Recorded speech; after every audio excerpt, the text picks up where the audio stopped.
a government hospital. The incident occurred late last night while the team was heading to Obuasi after an operation at a concession in Anyatrim, which has been taken over by illegal miners.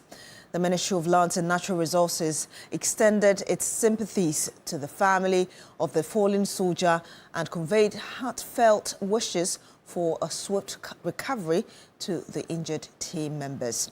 The ministry has also initiated a full investigation into the circumstances surrounding the accident. The fight against illegal mining continues unabated.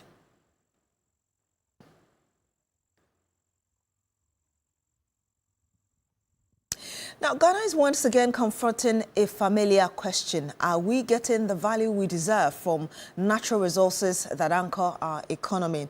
At a policy dialogue, former Lands and Natural Resources Minister Inusa Fuseni called for reforms in the automatic renewal of mining licenses in Ghana.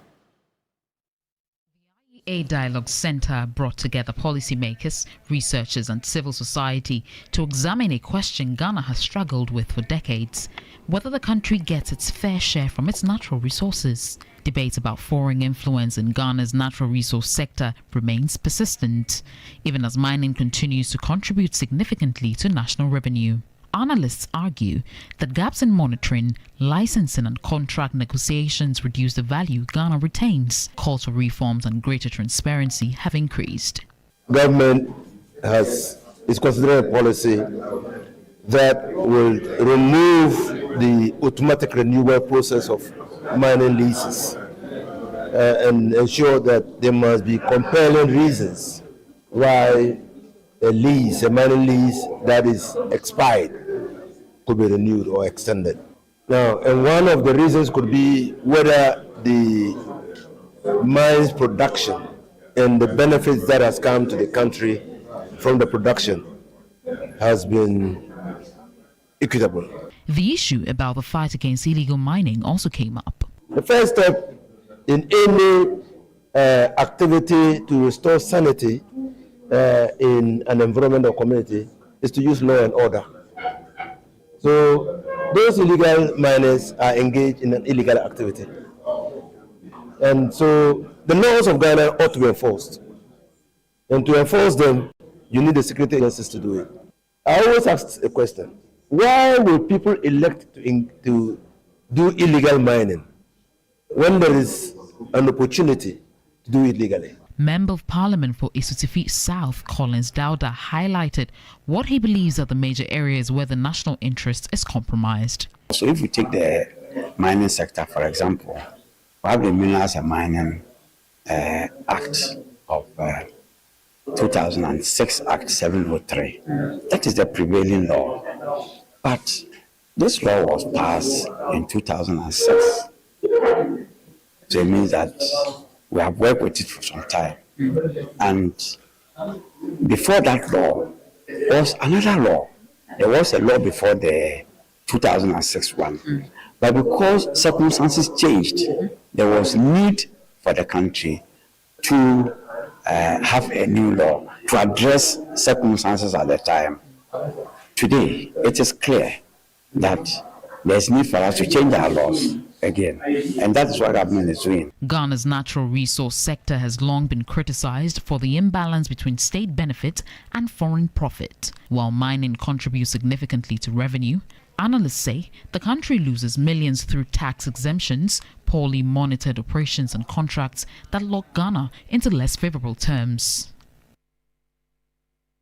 The Foreign Affairs Minister Samuel Okudzeto-Ablakwa has announced that 169 Ghanaians have been deported from the United States to Ghana since January 2025. He says there are 120 Ghanaians currently awaiting final decisions by immigration officials to be deported to the country. Meanwhile, Mr. Ablakwa has told Parliament that Ghana has not requested monetary or material support from the United States for accepting third country deportees. So far, Mr. Speaker, 388 Ghanaians have been in detention since January this year on immigration-related charges. Of this number, 120 are awaiting final decisions by the Board of Immigration Appeals. 49 have exhausted all legal processes and await final deportation arrangements. As of today, per the ministry's records, 169 Ghanaians have been deported to Ghana since January 2025. Of this number, 90 arrived in Ghana unaccompanied on commercial flights and 66 on chartered controlled flights supervised by ICE agents. We have made clear that deportees have rights and that they should be deported within the confines of international law. They should not be abused. Their rights should be respected. So far, our engagement with these deportees, there has not been any evidence of violation of their rights when we have engaged them. This understanding with the United States of America, what is in it for Ghana, for our national interest, and in the promotion of the public interest of Ghana? The government of Ghana has not requested any monetary support, logistical support, any material support for this intervention. The understanding is purely on humanitarian grounds. We are Pan-Africanists. These are fellow West Africans who are in distress, being detained, being treated shabbily, without dignity, and we cannot look on as Kwame Nkrumah's Ghana. Some more here on the morning news, and Cabinet has approved enhanced conditions of service for all diplomats working abroad. President John Mahama announced this at the swearing-in of 11 envoys as ambassadors and high commissioners. The president says the new conditions will include a waiver to import a vehicle up to 2.7-litre capacity for returning foreign service staff. Performance indicators are not meant to burden you. They are intended to empower you.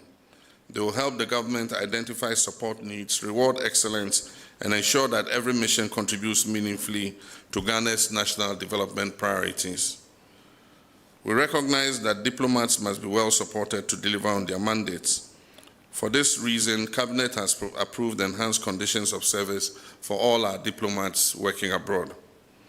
Additionally, the Cabinet has approved a waiver of import duties and taxes on one vehicle for foreign service officers returning from overseas service. I was expecting you to clap. Yeah? But there's a caveat, with an engine capacity not exceeding 2.7 liters. So if you're thinking of a V8, I'm sorry.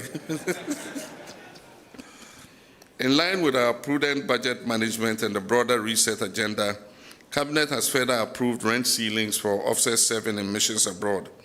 This is intended to prevent waste and ensure value for money in all our foreign operations. I expect strict adherence to all protocols governing this policy. Financial discipline is integral to national renewal, and our missions must lead by example.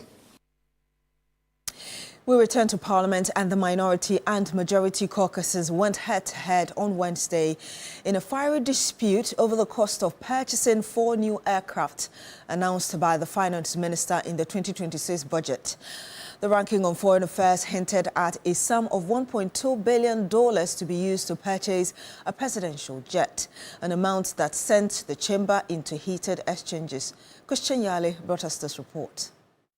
Mr. Speaker, I'm talking about $1.2 billion United States dollars to purchase presidential debt when you cannot pay nurses, when you cannot pay teachers, when you cannot buy farm produce, when you cannot recruit workers. Nowhere in this budget is $1.2 billion allocated for the purchase of a presidential jet. How much does Air Force One cost? Which item in the budget? And you know humility and modesty. I'm a lawyer. I checked my facts out. Mention the line item in the budget. And I know what I'm talking about. It's $1.2 billion. Yes, Honorable. The majority leader then questioned how the ranking member arrived at that figure, questioning what primary school he attended, and that triggered another showdown. I cannot imagine which primary school you went, where you were taught, where you were taught, where you were taught, where you were taught that, where you were taught that $260 million. How can you say, how can you convert 2 billion Ghana cedis and get $1 billion? What kind of mathematics did you learn in school?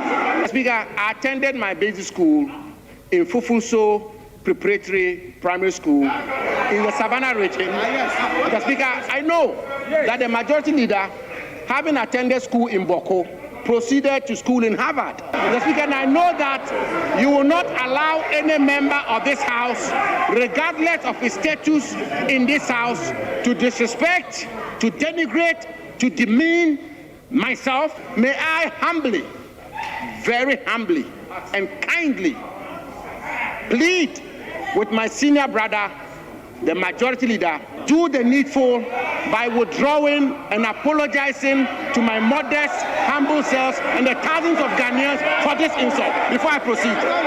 Because I know that you had a good maths teacher in that school, that's why I'm surprised that when you convert 2 billion Ghana cedis, you get $1.2 billion. If he feels offended, I, who went to Boku in a primary school, was taught to apologize and withdraw. So I apologize and I withdraw. Unsatisfied with what unfolded in the chamber, the Damongo MP then addressed the press. If you put all of these together, these 4-year programmed expenditure, if you put all of these together, which is the multi-year procurement commitment the government of President Mahama has made to purchase these 4 helicopters and 2 presidential jets, it amounts in total to 13,152,072,333 Ghana cedis. If you do the conversion conservatively at the rate of 10.53, which is Bank of Ghana rate, you will get 1,249,009,718 United States dollars. So, ladies and gentlemen of the press, governance is about transparency. Is it a good way of spending our taxes? Is it a prudent step to take?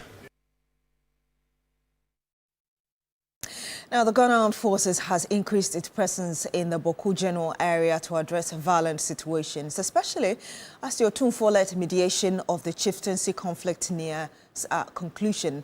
Additional detachments have been deployed in and around Binduri to support existing ground forces. Correspondent Castro Senyala has the rest of the story. In the past few months, the insecurity situation in Binduri has been troubling following the spillover of the Boku chieftaincy conflict. The spillover has led to violent attacks, resulting in the loss of lives and property. In response to the new wave of attacks, the government and state security agencies have been working to restore peace in the area through engagements with the factions, collaborations with traditional authorities, and the enforcement of curfews. During a visit to the area, the Ghana Armed Forces Northern General Officer Commanding Brigadier General Walanyo Agbebo said the military's actions are aimed at safeguarding lives and restoring stability. We have realized that for the past 3 months or so, Boku has been very good, very calm, and all the attention now have shifted to Binduri. So we want to see what we have done in Boku. We do the same thing in Binduri, or even better, to ensure that Binduri too is safe. We are doing all this in anticipation of Otumfuo's declaration so far as the Boku crisis is concerned. Now we need to move the truth forward instead of waiting for something to happen before we move forward. At the Binduri Senior High School, where one of the military detachments has been positioned, the conflict has forced students to flee to safety and has negatively affected admissions. Some staff members have also abandoned their posts, which has taken a toll on the school's operations. the population of yes Binduri. Currently, the first years that we have now is about 20-something. It's not even up to 30-something. And then those who come for the admission, they are about 50. They are not even up to 60 and then beyond. Some of the elders to help up so that the students will come back because due to the complex, they ran away. The Binduri District Chief Executive, Arigu Martin Akurugu, has appealed to residents to support efforts towards lasting peace. We are also appealing to the youth. There is no any person that benefits from war. We need peace. Until lasting peace and stability is restored to the Boko General area, the Ghana Armed Forces says it will continue with the sustained peace enforcement efforts. Castro Sinyala, TV3 News, Binduri, Upper East Region. Now, some unposted trained teachers from the 2023 batch have petitioned the Ministry of Education for their employment. The teachers say the recent budget presentation by the Finance Minister suggests that the government has no plans to post them.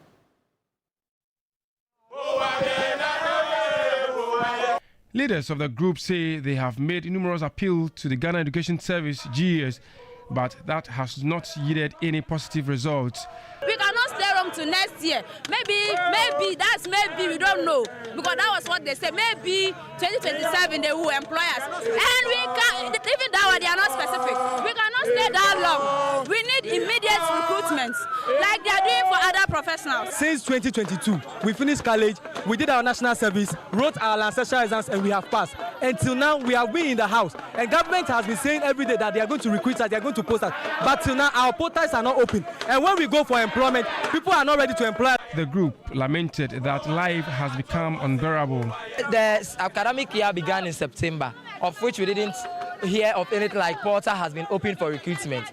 We have served GES, Ministry of Education, Ministry of Finance, so many letters. But as you all know, with the just budget that which was read, it surprised us that on some media houses, the finance minister said that he is saving the economy. In view of that, there is not going to be recruitment for teachers this year, 2026. The expiry date on the licensure certificates is 2026, and 2026 is just at the corner. So if they are not posting us and it is going to expire, how should they expire without us working and they expect us to renew with our money? It doesn't make sense. They later marched to the Ministry of Finance to petition the Finance Minister. Receiving the petition on behalf of the Minister, the Public Relations Officer of the Ministry assured the group of the Ministry's commitment to give them their financial clearance.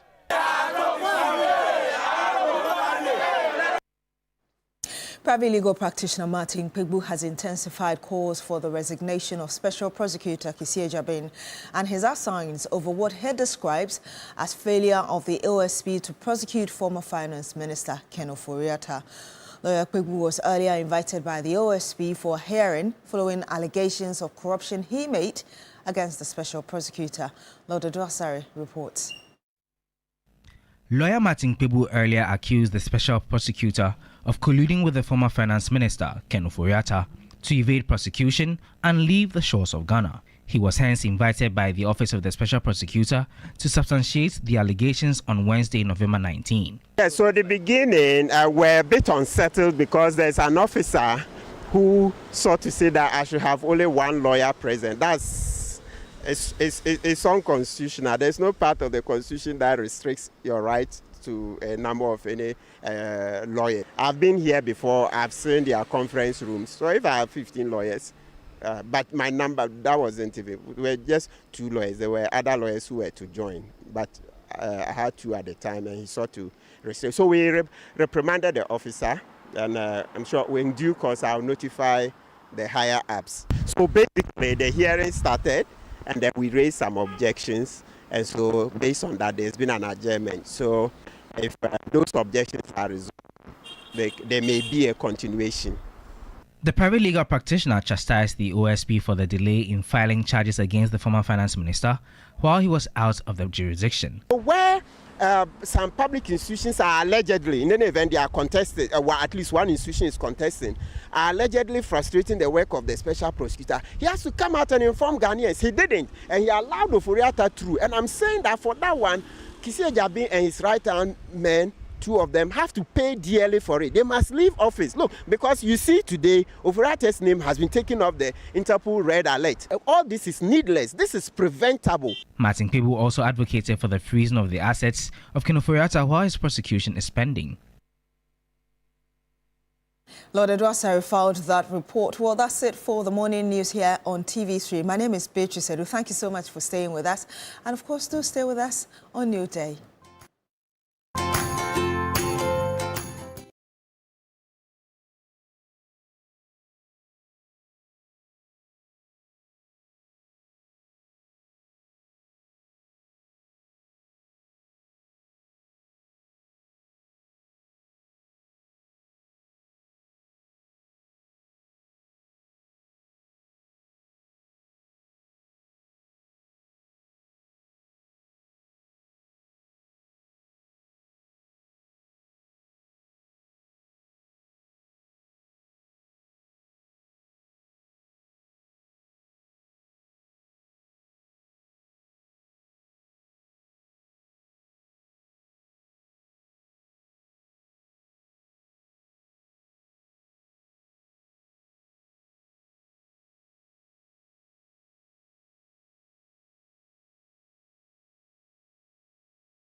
here on Newday on TV3. My name is Beatrice Edu. And yes, Thursday morning, we are almost hitting the weekend and we've got a lot of great stuff for you today. And of course, we will be going back to the woman who was beaten by her husband. We brought you that story and you gave us your reactions as well. We've had an exclusive conversation with her and she's been telling us the circumstances under which we saw the husband beating her and really what's going on. We'll be telling you that, of course, during our big issue conversation as well, we'll be telling you the story about the ECOWAS court deciding to dismiss that petition sent to it by the former Chief Justice Gertrude Arabe-Isaba-Tokonu to suspend the process of her removal from office. And also we'll be going into the special prosecutor's case, the fact that the former Finance Minister Ken Ofori-Atta has been removed from the red alert of Interpol, and the special prosecutor coming to explain to us why that, and also it doesn't mean that the case has been suspended or the Interpol is no more looking into the case. We'll be going into all of that. We'll be joined by Kofi Bento. We'll be joined by our regular panelist, Ayana Imoro. Will be joined also by Nanaya Jantua, as well as Susanne Dramankwa and other analysts who will join us this morning to have this conversation. But yes, it's a great day. We've got a lot of stuff for you. So, of course, along the program, my colleague Roland Walker will be joining us as well to go into all that we have to talk about today. But yes, you're welcome to the This Morning segment.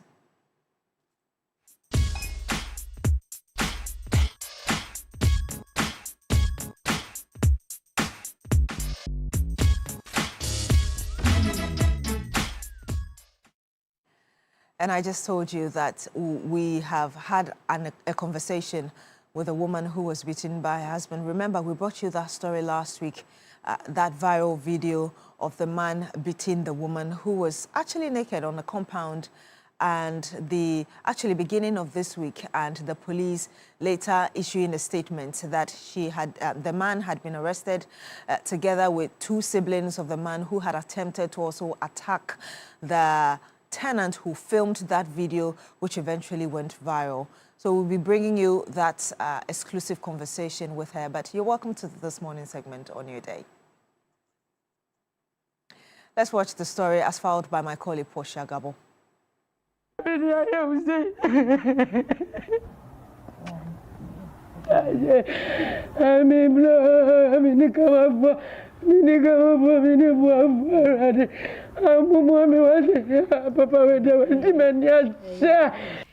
It was a viral video that got Ghana talking. A video of a man physically assaulting his wife to the pulp while naked.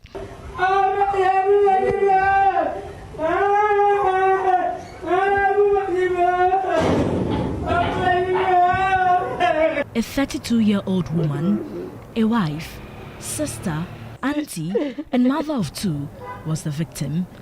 At her hideout, she showed me scars and bruises of domestic violence etched deeply on her skin. Visibly shaken, Harriet, a 32-year-old mother of two, is distraught and not okay. She and her husband have been estranged for 5 months. She tells me she had to leave her marital home because she was fed up with the physical assault meted on her. Unfortunately, she could not go with her 2 kids after her husband refused to let her go along with them. I was at a funeral on Saturday in my hometown when he called to say that my younger son was ill and that I must return to cater for him. I only came home to find the kids playing and asked why he lied to me. At night, he wanted to have sex with me.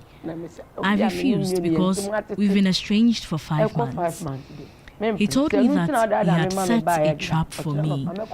He wanted to kill me.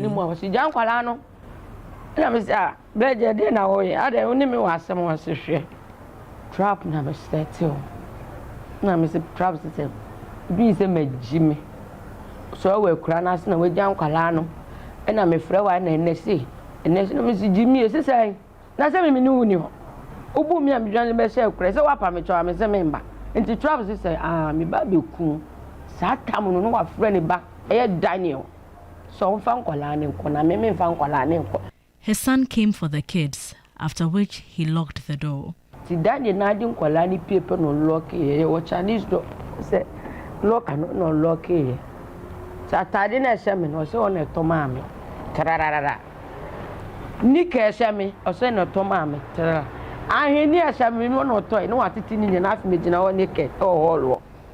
He tore off my clothes, underwear, and beads until I was naked. Then he subjected me to severe beating.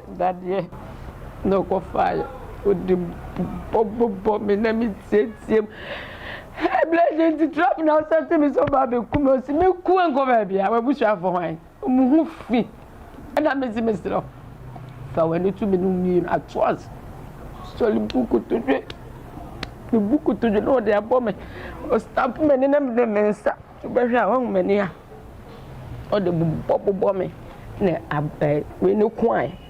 Nti ekwan we ye no so okohwehwe adefo fraba e wo kitchen ho na okofa sekan o so me nsa se so be twa me nsa na fi so be di me dem ti me so me broni be menna me pe ko na kuma be to ni yem no ja me keke na mako mi ye e biele su ye papa we don't just that it open la ba ko ye fe no keteku no bobo no man no sibrede mpacho biemi no bie gate to bie gate na brand be jese kan no kache brand so wompie o sa to aso no ko fa ne ba ne fa na Abigail ko fa ne sleeper de bobo me minka ze mu ntwantro no TV anim me minka sakeke me ne oba mi nkuba ma me na awani masida no de bobo me fi no wiki me joint.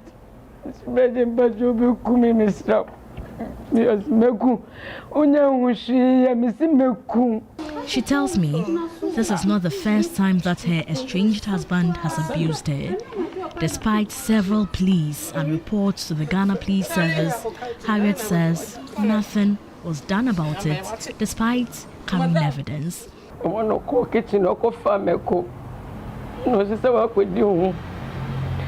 Dina ukodi unu mine oda ensu nti akwa abonti akodi hu dia mebeto aso ama that day say simewu agada de na na seka mi uja me manu obama obo mi ne kari di meko mi ke bibia mi ntwanto to me ba papa su de. He accused me of cheating when I only went out to buy food. He put pepper in my private parts. Despite several pleas and reports to the Ghana Police Service, Harriet says nothing was done about it despite carrying evidence. 4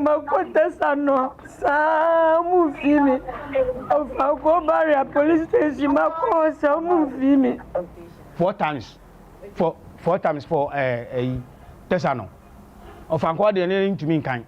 So at some place in Wako, say na kosi by police for 9 days and carry. She does not trust state agencies to come to her aid, so I staged an intervention and placed a call to the gender minister.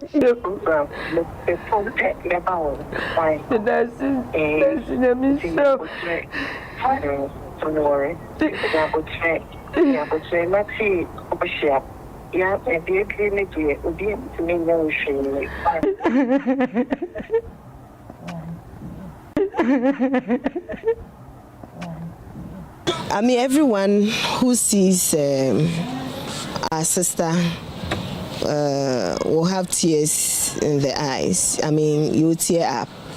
But we thank God for her life. We are getting her to safety, and then the children as well. And so once they are safe, we'll look at the next step forward. But by all means, it's our collective responsibility to protect life. And so we'll ensure that she's okay. Meanwhile, the Ghana Police Service has arrested the suspect, John Odate Lamte, Following his arrest, 2 of his siblings who attempted to attack a female tenant they suspected of recording the incident and circulating the video were also arrested, and the tenant was rescued to ensure her safety. Harriet hopes revealing her identity and telling her story will help another woman. If you're a victim of domestic violence, these are the toll-free numbers you should call. 0800 800 800 0800 900 900 and then 0800 111 222. When you call these numbers, it's free of charge and you will get help. Portia Gabo, TV3 News.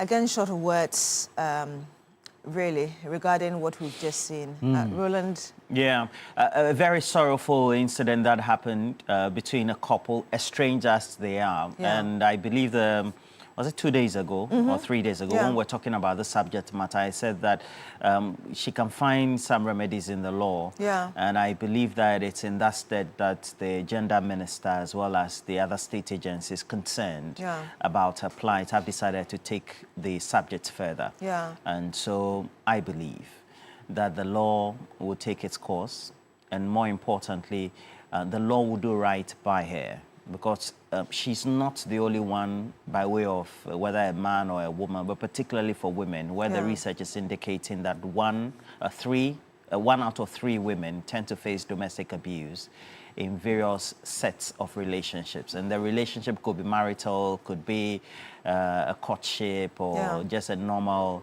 Sometimes it could just be parents, children. And then sometimes, generally also, it could be in any domestic or official environment where we have abusive individuals from all sexes who tend to abuse women, or the minority men who tend to face that as well. And so this should not be looked at in an isolated incident. It has to be broadly expanded. And again, I say that we have institutions of state in our society who need also to take a responsibility to be able to conscientize all, particularly when it comes to males or men, you know, and the way they treat women. But more importantly, the few minority men who tend to face some of these abuses as well, to conscientize the other sex, who are the few females who tend to be abusive in their relationships. But you know, but this is horrific. Yeah, yeah. One thing that the woman said, which saddened me more, was the fact that the police had been reached out to a number of times. 4 times we heard the relative also say, and it looks like those calls were ignored. This woman could have died. And perhaps it's time for us to really re-educate some police officers and some of these officials, so that they're able to really take matters with that urgency, look at matters with that urgency that they deserve. Because if she had, 4 times, she could have died, like she herself said. And so when cases are reported immediately, even if officials think that they are not too serious, they have to really pay attention to them, so they're able to save people like her. And it's the reason why African males who travel abroad, those who go for boga or whatever it is they call it, they always complain that because the Western system tends to greatly favor women who are the more disadvantaged of the 2 sexes that God has created, the man and the woman. And so we don't tend to fit in when we go to Europe to go and hustle. Yeah, because the way we've been brought up to be brute, brash, and without a care of a word or the world for our spouses or the females that we tend to encounter as well. So, but I guess the institutions will need to do better than they are. And we thank God that there's social media, and social media then is broadcasting live, real time, faster than traditional media would. Indeed. Of course, Aftermath, we've gone to look at the story in detail, but the first port of call was the video that went viral. Indeed. And subsequently, we've seen the plight that she is in. But she's just 1 of 3 women of our population that you will meet who tend to face such abuses, whether gruesome like hers or moderate, but still, nonetheless, not the best. Yeah. Yeah, so hopefully the police is able, beyond the arrest, they're really able to go into it. I think she even deserves an apology for trying to reach them 4 times and there was no response, and eventually she had to run away 5 months into this before she was attacked. I mean, she deserves more than and better than that. So yes, the phone lines are open. The numbers are showing on your screen. Call in and share with us your thoughts. And again, congratulations to the gender minister for being there and giving her, yes, that assurance that she needs and the fact that she cannot be harmed anymore. Where she is protected. So call in, share your thoughts with us and really what you believe could also be done to protect not just the woman, but other women as well who may find themselves in this situation. Naomi joins us live on the line as well. Good morning. Good morning. Good morning, ma'am. How is Roland? I'm well. A beautiful friend of mine is celebrating the birthday, so I'm just basking in the birthday mood, so to speak. And so I've been yeah. Good morning to you, Jane. Ampomfi Duku. Jane Ampomfi Duku of Cape Coast. Happy birthday to you. And I know that as a woman watching the story, you're also attached. Hello? But yeah, good morning. What's your name? Yeah, I would like to speak the local dialect. So please go ahead. Go ahead. Myself more. Go ahead. Okay. I want to complain about. Because I'm complaining about Kokorobite police station. They are free with the notorious people in Kokorobite. So if you go and report, there is nothing that they can do. They leave it like that. I supported the certain lady to go and report the same situation. They were not able to even take the number of the victim's boyfriend. And the man keep on harassing the girl, threatening the girl. And it is awful. And we, the women, we go through such abuses. And it's very wrong. Because there are no decisions taken about all those issues. So I want to complain, Kokorobite police station. Kokorobite police station. Please, TV3, I know you will do your best. Please act on it. Thank you. Naomi, thank you very much. Hopefully the National Police Service is listening, Kokorobite police station, if you're able to investigate and find out what's going on and why perhaps complaints are seemingly not being investigated and dealt with. Yes, so the phone lines are still active. You can call in and share your thoughts with us. Well, certainly. And I have a number of messages and they keep coming in, but particularly that they are coming from men also speaks largely to how empathetic the situation of particularly females who are abused. And in the manner in which the lady has been abused, it is condemnable in every part of the world. Yeah, I think we have a caller from Bole. Good morning to you, sir. Thank you so much for joining us. Yeah, good morning, my sister. How's the day? Very well. How about yours? I was thinking that, Roland, today's topic, you will leave it for only ladies. Because the ladies are going through a lot. But do you know what, my sister? If you want justice in this country and you are not rich, you can't get justice. If this, my sister, drove a Toyota Camry or, a Highlander or CRV to this police station, they will rush. Because he's poor, he footed to the police station. They will not pay attention to, that is the level of corruption that is happening in this country. Ghana is too corrupt that if you are not rich, I think you will not get justice. Even the courts, I can bet you that this is happening. They will just throw the case. We are not seeing the dockets and all that. It's bad as a country. We should get justice, whether poor or rich. You understand? It's not because of TV3. I'm telling you that Ghana Police Service will not arrest this lady. If not because your report, they will not arrest this lady. So why is it so? When we are heading towards as a country, my sister, some of us are always regretting as a country how, Osajifo Kwame Nkrumah built this country and then the country is going backwards. I think it will not help. It's bad. So they should seek justice for this our sister. I think even the trauma alone is uncalled for. It's uncalled for. It's bad. So I was thinking that for today's topic, you just leave it for the ladies to share their ordeals.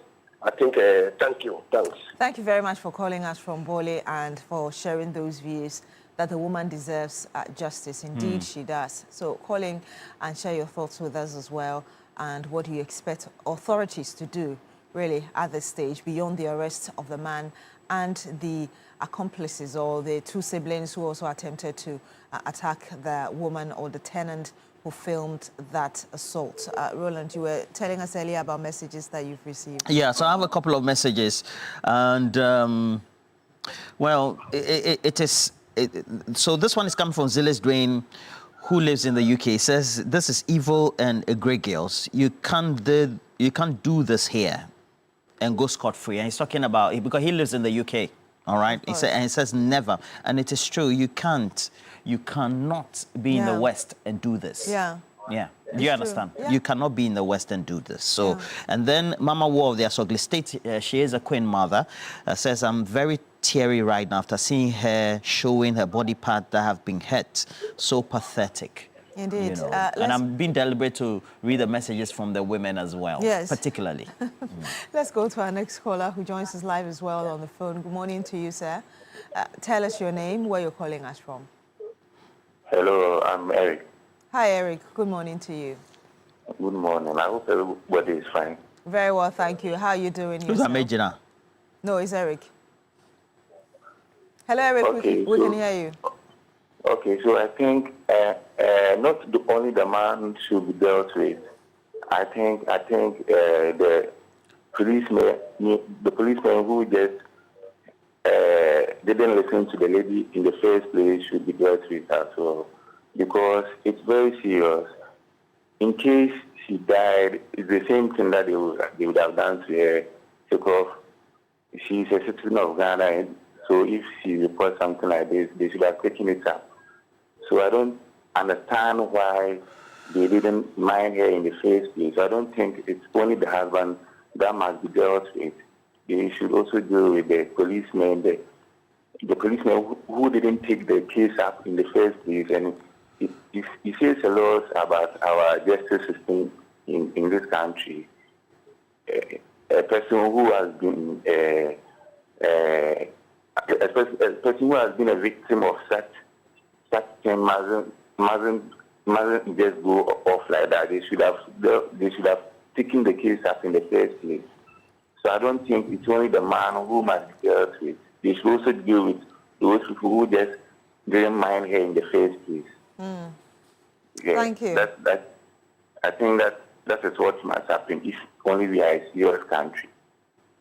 Thank you. Thank you so much, Eric, for calling in that double-edged sword proposal. Deal with the police and also the corporates. Thank you very much for sharing those views with us.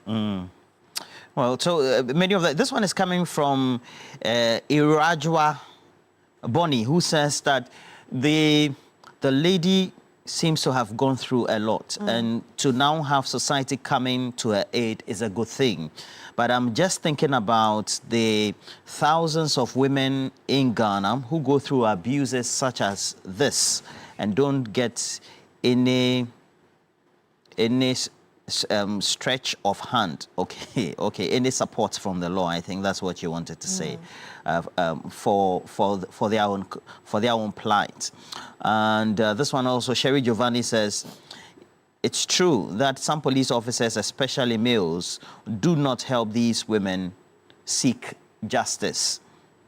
What they do is just to tell them that the police don't handle such cases, therefore the victim should return home and settle it with their family elders. This man must be dealt with.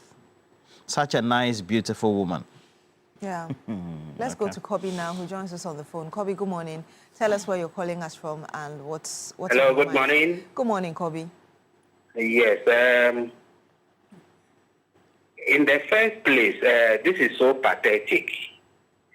And you see, a lot of women go through such ordeal the same way men go through it, some men. And we always don't balance the issue. This one, she has come to report. Did we find out what exactly the issue is? Men don't want to report, but at the slightest provocation, women will report. And we always condemn the issue. But let's also be finding out, what did the woman do? What resulted into this? Did you, sir, so that we balance the situation. Thank you very much. Okay, did you hear the narration of the woman?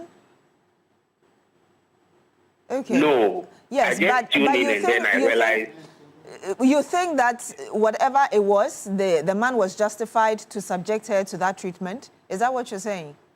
No. I have started by condemning the act. Whatever the case, it shouldn't have resulted into this. But in most cases, a lot of things happen resulting into things like this. So in as much as we cry for them, for the women, we should also be able to find out the other side of the issue before we always end up judging. Thank you. Well, thank you very much, Eric, for calling in. Roland, I don't know what you think, but, well, that's his thought. That's his thought. So, and I got that feedback from 3 days ago. Yeah. That for every story, there are two sides to it. But again, I give the caution that irrespective of how provoked you are, whether a man or a woman, but particularly for men who seem to fall in the statistics of being more abusive in our society, I mean, raising your hand on a woman is a no. Yeah. There's no justification for that. And so having hindsight on the reasons why, it means that you have to find better ways to deal with such stresses if you think that there's something that has gone wrong. And the treatment, as we're now seeing publicly, is not what should be meted out to so-called a partner that you have a difficulty with. Yeah. And so resolution of conflict, the panacea is not that. Yeah. Clearly, the outcome of that resolution and the method or modus operandi he used is wrong. Yeah. And this has been condemned by the generality of society. And so, of course, we are men, and so we tend to have our traditional as well as societal, moral persuasions as to how we have to deal with these domestic issues. But clearly, the general society as of today says that, Charlie, you know, be good. Hello. That's unacceptable. Hello. Hello. Hi, good morning to you, sir. If you would kindly speak up a bit for us, tell us your name, where you're calling us from. Good morning. Please, I'm Benjamin, calling from Kasua. Sir, thank you for calling us from Kasua. What's on your mind today? I'm Benjamin. Yes, sir, we can hear you. Go ahead. Yeah, this issue this morning. My name once again, I'm Benjamin, calling from Kasua. We can hear you. Please tell us what is... This issue is a serious one, and what I want to say this morning is... Okay. This thing, how do you call it? The law must take action. Because what happens if this man must be treated like this, if only you'll be fine or you'll be okay, then you should face the law. That's what I want to say this morning. Well, thank you very much for calling us from Kaswa and for sharing your thoughts with us. Please, when you call in, remember to turn on the volume, turn down the volume on your set so we can hear you clearly, and you're also able to give us your contribution. Well, there's a world-class university right here in Ghana, Rosebank International University, a strong South African university, and a branch of the ADV Tech Group, Africa's largest private education provider with 146 schools across 5 African countries and over 100,000 learners. and partly owned by the World Bank through the IFC. Rosebank International University is fully accredited by the South African Qualifications Authority, the British Accreditation Council, GTEC in Ghana, City Guilds UK, and Capsicum Culinary Studio. At Rosebank International University, we offer a Doctor of Business Administration, MBA, Master of Science, and Master of Philosophy in Digital Marketing, Bachelor of Supply Chain Management, targeting professionals in freight forwarding, customs, etc. We offer as well hospitality and culinary arts, available at diploma, undergraduate and postgraduate levels. Our ICT has BSc Information Technology in Business Systems and IT Computer Application Development, all carefully designed to equip you with the skills and qualifications needed for a successful global career. Our mission is simple: inspiring excellence. Admissions are now open for January 2026. You can visit our modern campus at Airport Commercial or Pebia House, Accra, or apply online at www.riuc.edu.gh. Rosebank International University, building global citizens. And of course, you're still on this morning segment here on New Day. We do have another caller who joins us on the phone. Good morning to you, sir. Thank you so much for joining us. Leonard, if you can tell us where you're calling us from and your thoughts. Good morning. I'm Leonard. Yes, sir.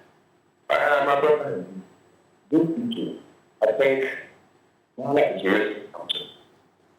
What do I mean by being Ghana? I'm talking about mental health. It's not everybody on good side is sanity or is healthy. In fact, those people we see on the street when started closed, they are better than most of us on fire. People are just mad. We are not taking it serious.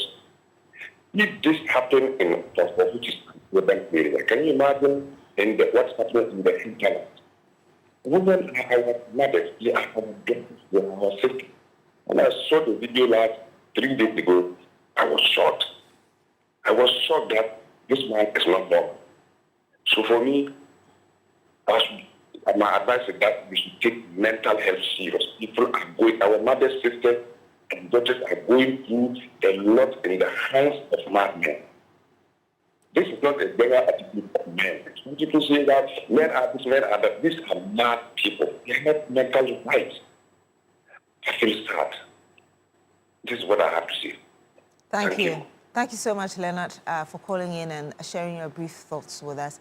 We should take mental health seriously. I have this one from Philippine Godo. Good morning to you, Philippine Godo. It says, Papa Ro, you guys should call on the IGP to investigate police officers also who refused to pay attention to the woman's reports at the stations she mentioned in that story.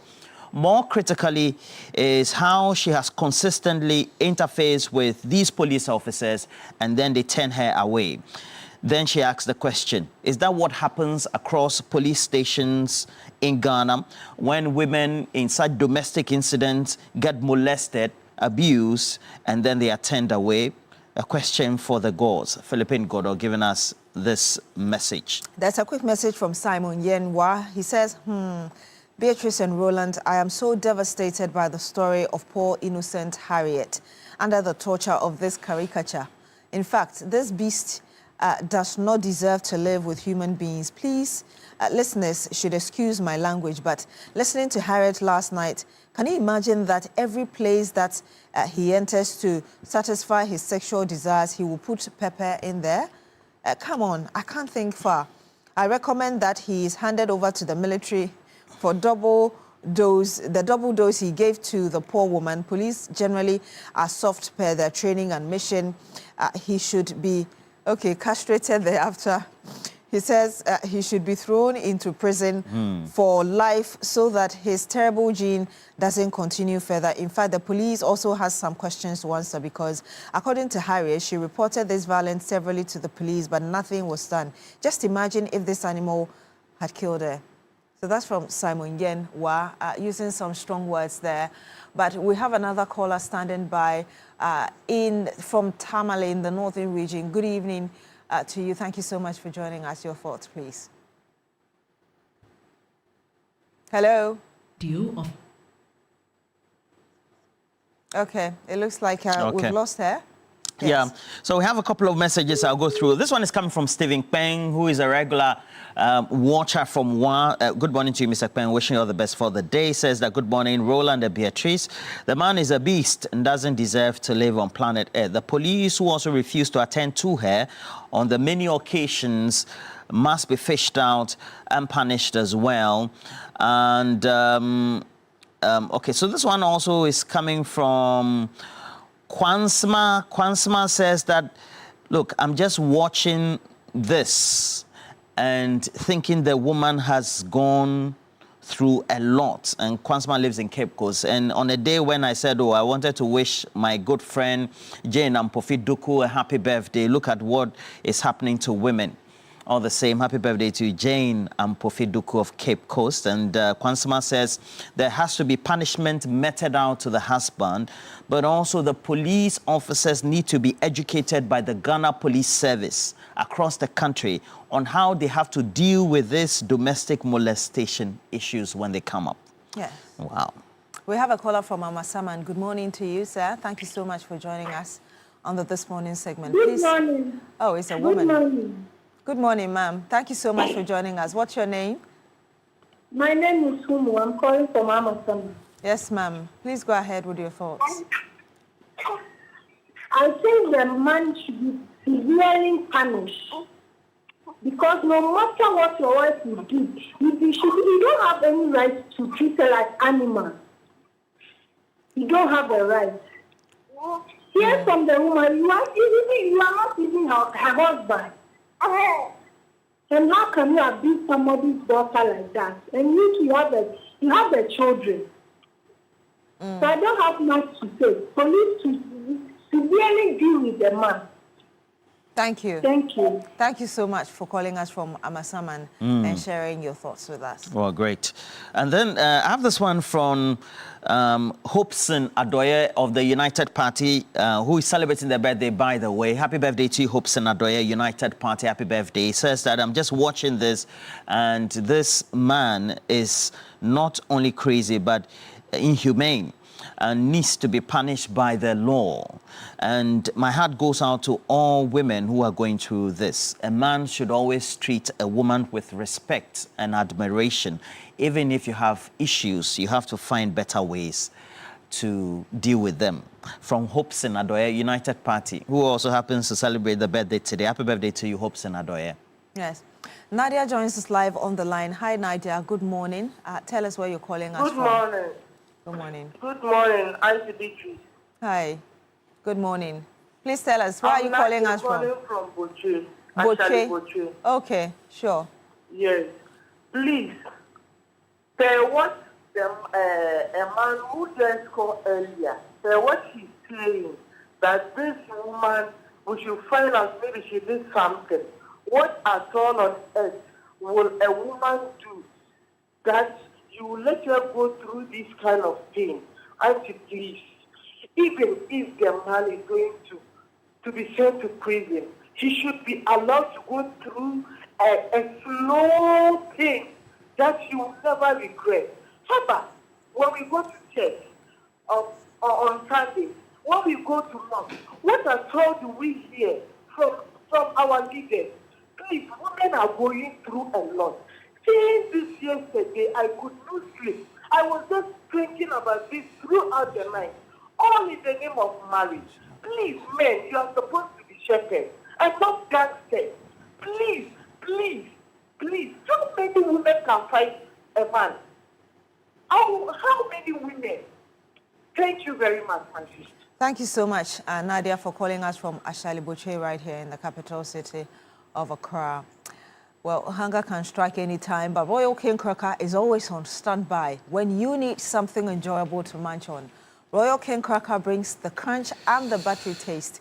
It fits right into your day, morning, noon, or night. Royal King Cracker, choke your hunger. Just grab one and enjoy. This advert is FDA approved. Fantastic.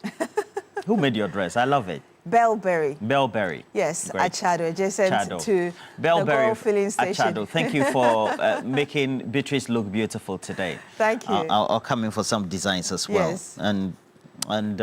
Well, we also have to talk more on how Woodin needs to make you look fashionable and beautiful. Indeed. And if you want to look smart and fashionable, like you heard Roland say, visit any Woodin boutique nationwide today. Woodin offers an amazing collection of authentic African fabrics and ready-to-wear that come in beautiful designs and colors for men and women.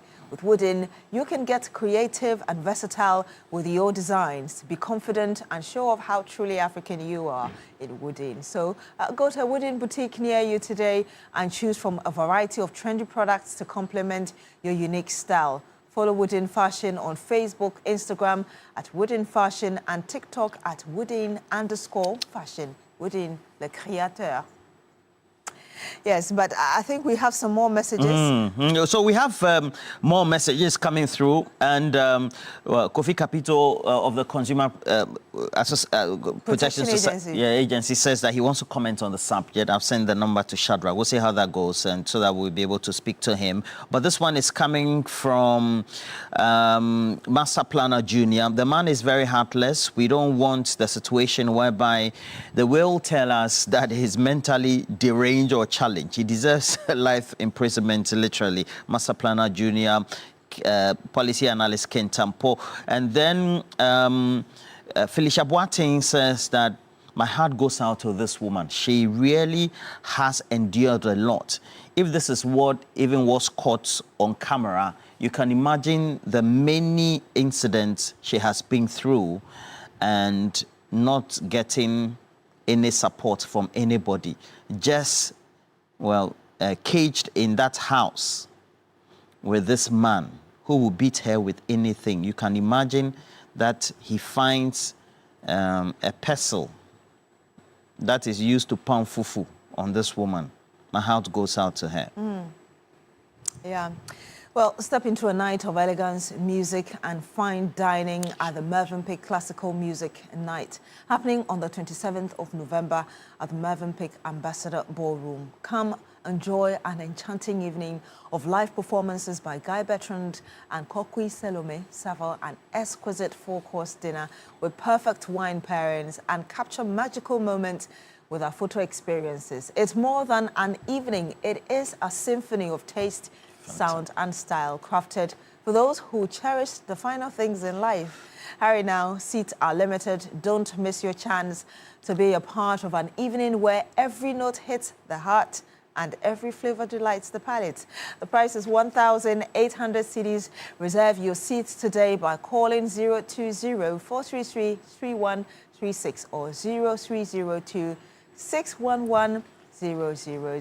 Mervynpike Classical Music Night, where music meets elegance and moments turn into memories. Fantastic. We have to go for a break, but not before to acknowledge all the messages from Chief Mante Nakosombo. Dr. Akofa Segbefi also says many of the police in uniform have even greater mental issues than the victims of domestic violence. That is why they just don't have empathy for them.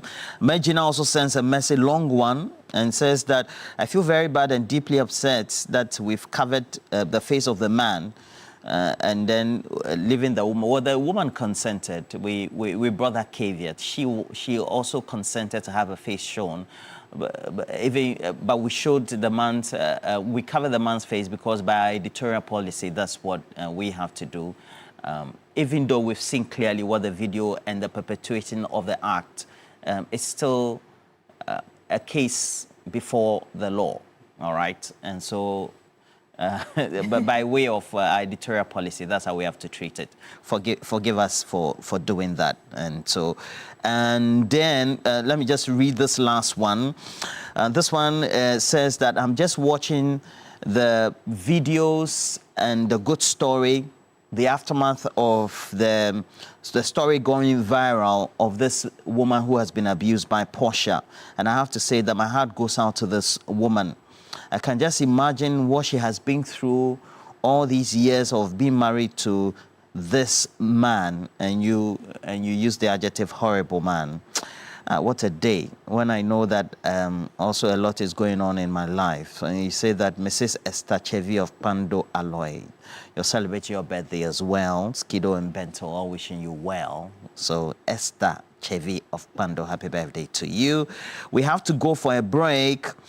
Felix Apple has also sent a message, but not again before I conclude, because the international birthday is being marked of Jane Ampofi Duku of Cape Coast. Jane Ampofi Duku of Cape Coast, happy birthday to you. Wishing you all the best for the day from Kwansima, myself, everybody else as well. Enjoy your day to the max. Have some big lunch at Ridge Royal, okay? Yes, so we'll be back very shortly with some more. Do stay with us.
to dismiss the request filed at that court by the former Chief Justice Gertrude Tokonu for the court to aid her in halting the process to remove her from office. And what the court said, the reasons behind the dismissal of her application, will be going into all of that. We'll also be looking into the special prosecutor's explanation regarding why Ken Ofori-Atta, former finance minister, has been removed from the red alert of Interpol and what that means for the case. We'll be getting some legal understanding of these two cases. But let me tell you that we're privileged to have on the panel with us Madam Rodelyn Imorayana, our regular panelist, who is a public interest advocate. Ma'am, good morning. Thank you so much for joining us. Okay, of course, we will also be joined by Nanaya Echampim Jantwa, who is a presidential staffer. We'll be joined by Madam Susan Edramankwa, who's joining us very shortly, Hajia Gloria Menu of the United Party, as well as Mr. Kofi Bento, a lawyer, who will be joining us for a video call to delve into the legal implications of these issues, the dismissal of the case by ECOWAS court, as well as the special prosecutor and Ken Ofori-Atta and issues surrounding that. But let me bring you the video of the courts reading out the reasons behind the dismissal of Gertrude Tokonu's case. The court hereby declares that the application for revision of judgment number ECW/CCJ/JUD/44/23 delivered on the 24th of November 2023 is inadmissible. And for that reason, sitting in public, the court declares that it has jurisdiction to determine this case. However, declares the application is inadmissible.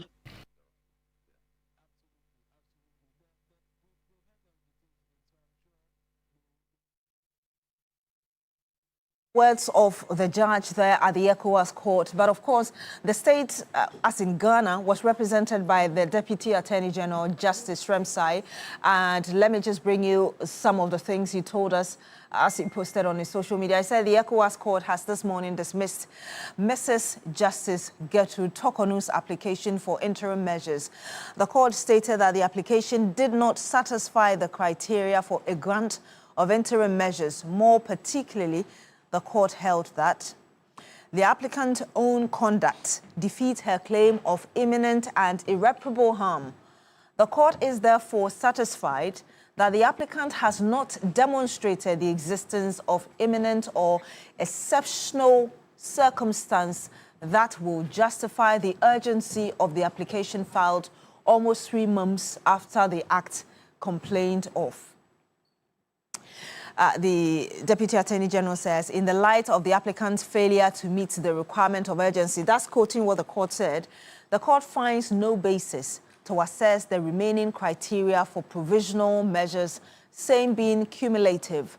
The request for provisional measures as outlined by the applicant, same, not substantiated, is therefore dismissed.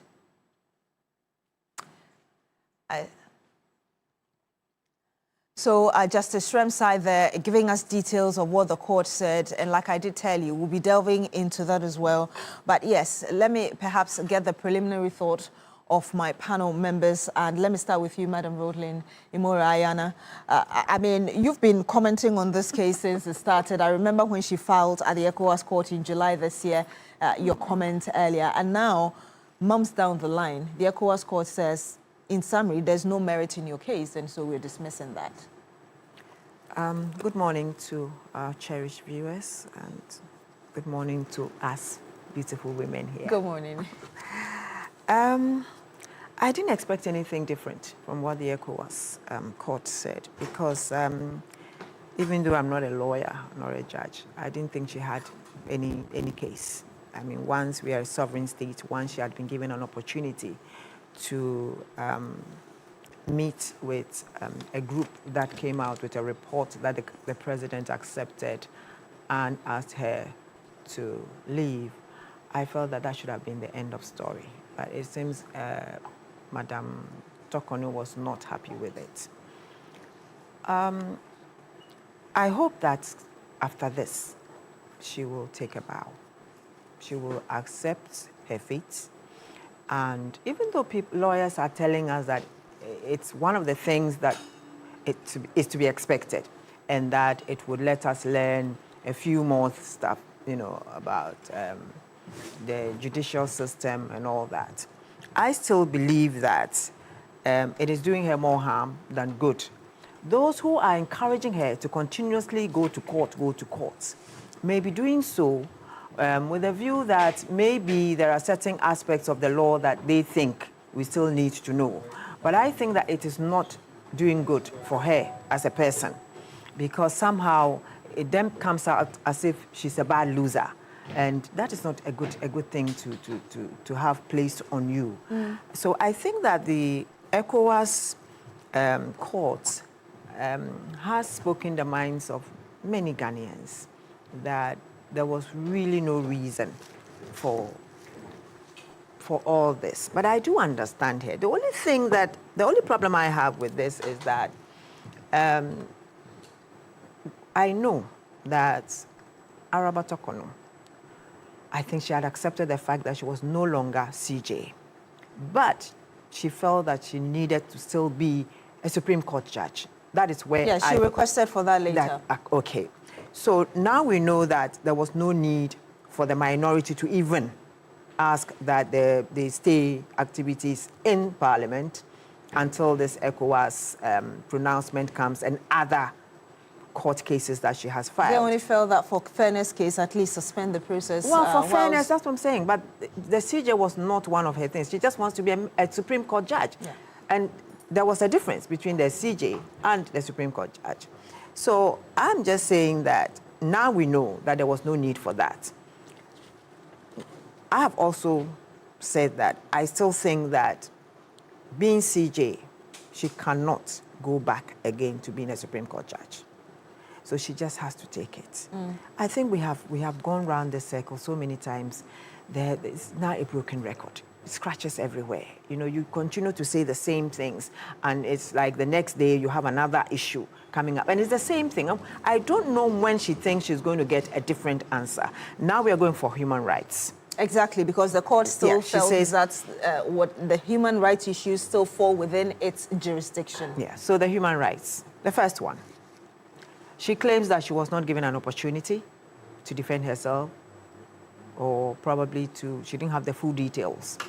Well, from where I sit, I've read over and over again, and it seems she did have that opportunity. And then also, she wanted us to have made it public, the hearing public. And our constitution says it should be held in camera. So that also, it was a no-no.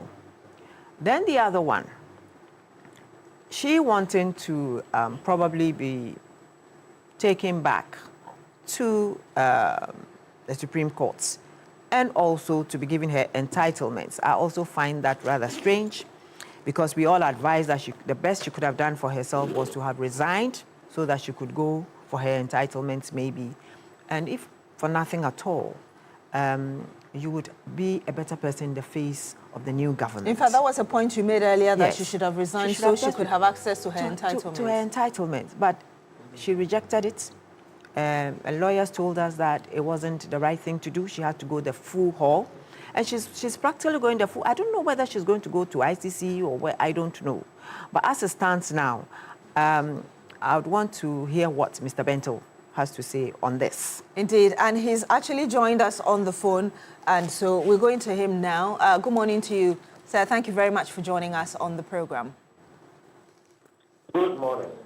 Mr. Bento, I'm sure you heard the preliminary thought of Madam Ayana there. Is this decision of the court really not a confirmation of what critics had earlier said, that perhaps Madam Kutokonu had no reason to go to as far as the ECOWAS court with that case? No, it is not. I wish I had the benefit of the full judgment. That sometimes cases are dismissed on a technicality, not on merit. And in this particular case, there is a suggestion that it wasn't dealt with on its merit. There is a mention of the issue of time when it was filed, a couple of things which suggest to me that not everything regarding the merits was gone into. But that is also not even the matter. For some of us, we have consistently maintained that the important thing is to allow the justice system to conclude its work before you overreach it. The reason why that is important is this. Literally, if you go to court against your adversary, and your adversary, let's say, is the government, and they have some powers, and they overreach the court, even if they win, their win is tainted. Because win or lose, they took the steps they took without reference to the court. They did not respect the court. These fundamental things, some of which we call natural justice, okay, are crucial in a republic under law. All I have been saying is that to the extent that there are existing cases that have not been dealt with, the state must show that it has reference for the court system. When you overreach the court the way they did, you say, we don't care what happens with the courts.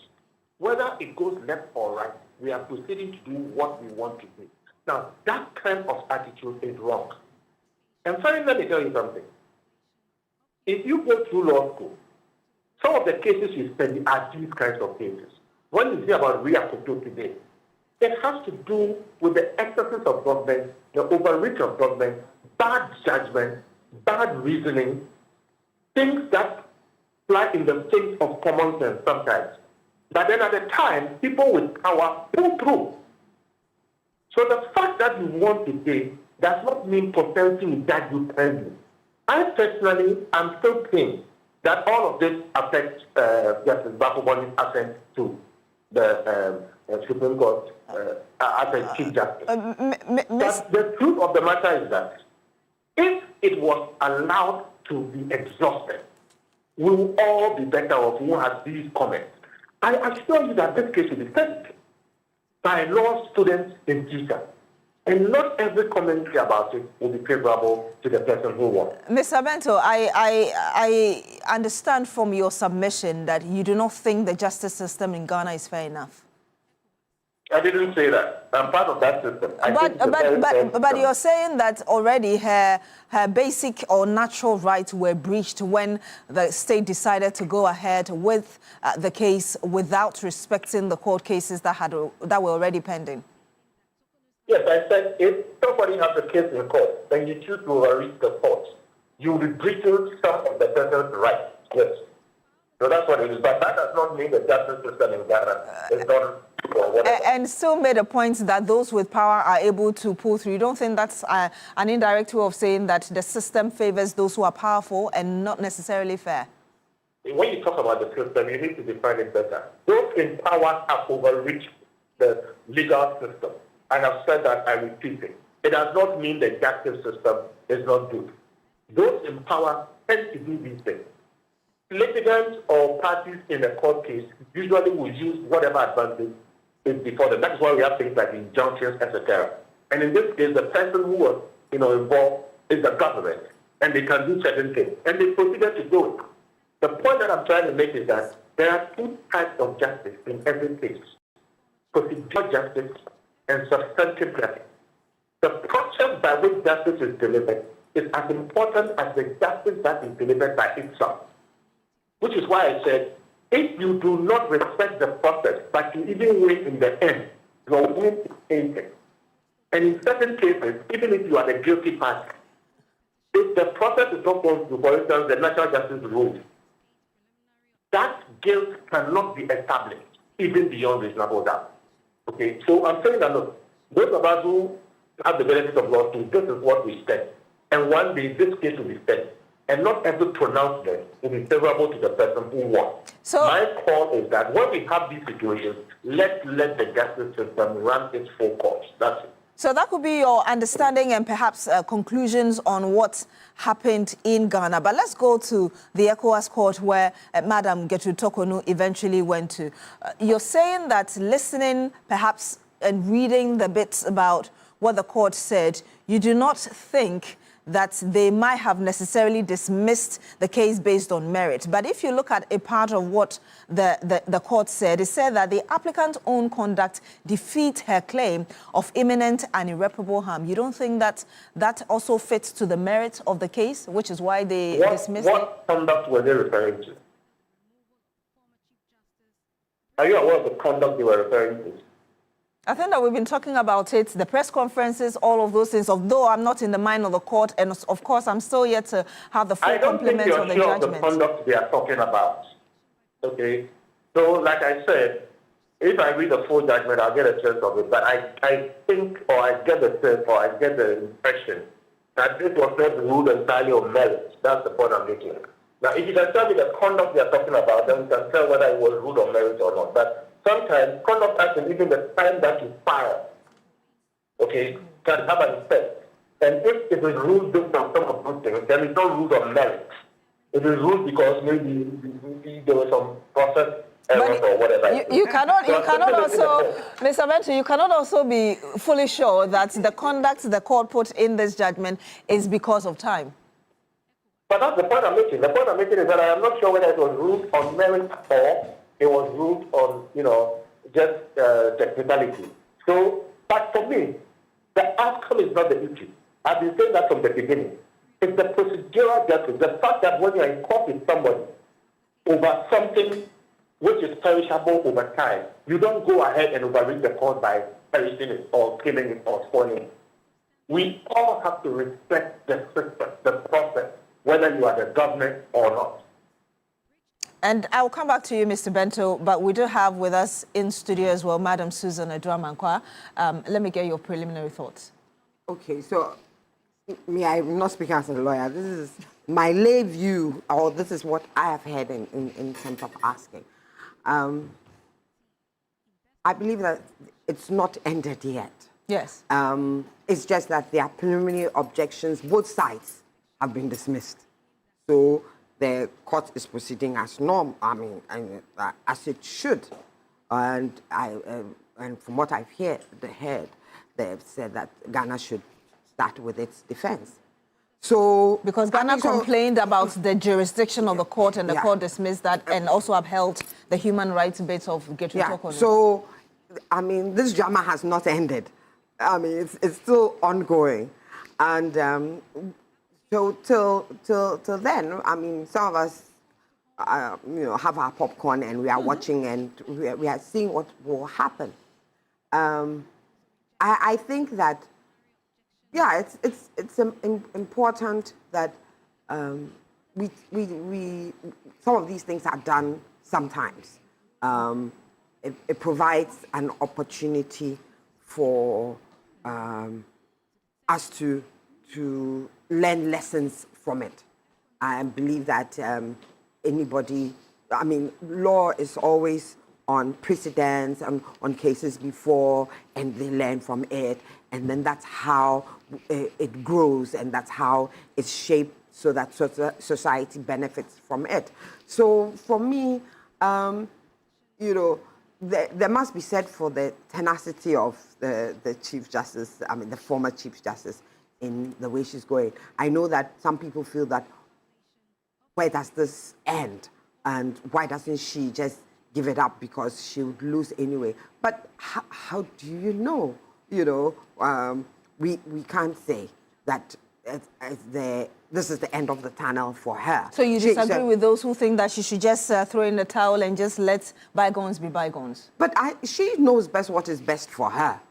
I think so. And nobody can decide her life for her. People have made their decision, have to move on. The government has made its decision to move on. We have a new CJ because he has no problems to do with this. He being appointed is totally separate from this. So it's okay for the government that they have moved on, even though some people feel that, well, there are implications for it. But the fact of the matter is, she's also entitled to, even if it is just maybe to clear her name or whatever it is, I think that she has the right to do what she's doing because it's not illegal either. So, for my mind, the drama continues, and hopefully we learn lessons from it. But I think that the justices should learn lessons from this. As much as possible, that when you reach that position, it is not all. You can't be totally neutral as a justice of the Supreme Court. No, I mean, there's nobody that is totally neutral, but you should be able to play the politics about in such a way that you appear and you are seemingly neutral, so that nobody can actually point fingers at you, so that the things that maybe deserve a slap in the wrist on the wrist for you, if you are seen to be partisan and you are seen to be unfair or you are seen to be biased, it will not be a slap on the wrist. You understand? And I think that we should, our justices and the justice system should learn this. So for me, the way it's going, I guess we are watching, aren't we? Because it's not over.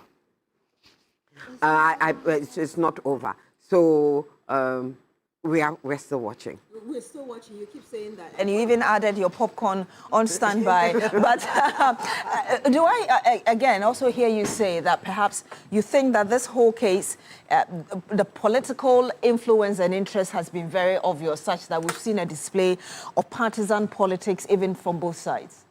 Oh, yes, definitely. I mean, we can't say, you see, we are not saying that the government has done anything wrong. They haven't. They have also played by the book.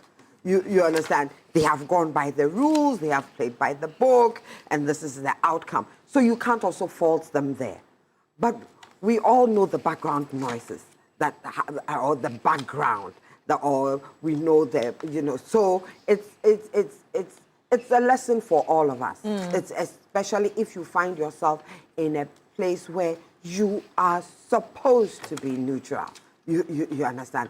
You should be able to mask whatever biases that you have and be fair and be neutral no matter what. So for me, hey, as for the political party being political, political party, they have to be political. It doesn't matter. This is their role. This is what, and they can do it and they can say it. It is their right. You understand? To do politics, because that is what they are. And so they are being true to nature. So it's okay. You get it. But the government that has been fair in terms of playing by the rules. And no, I mean, yes, people would want to say whatever they want. But have they not played by the rules? They have. You understand?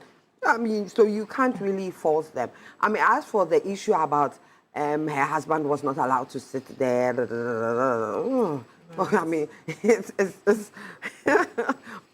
we all can be uncomfortable in some situation, but is it the norm? Is it something that is expected? Is it those ones?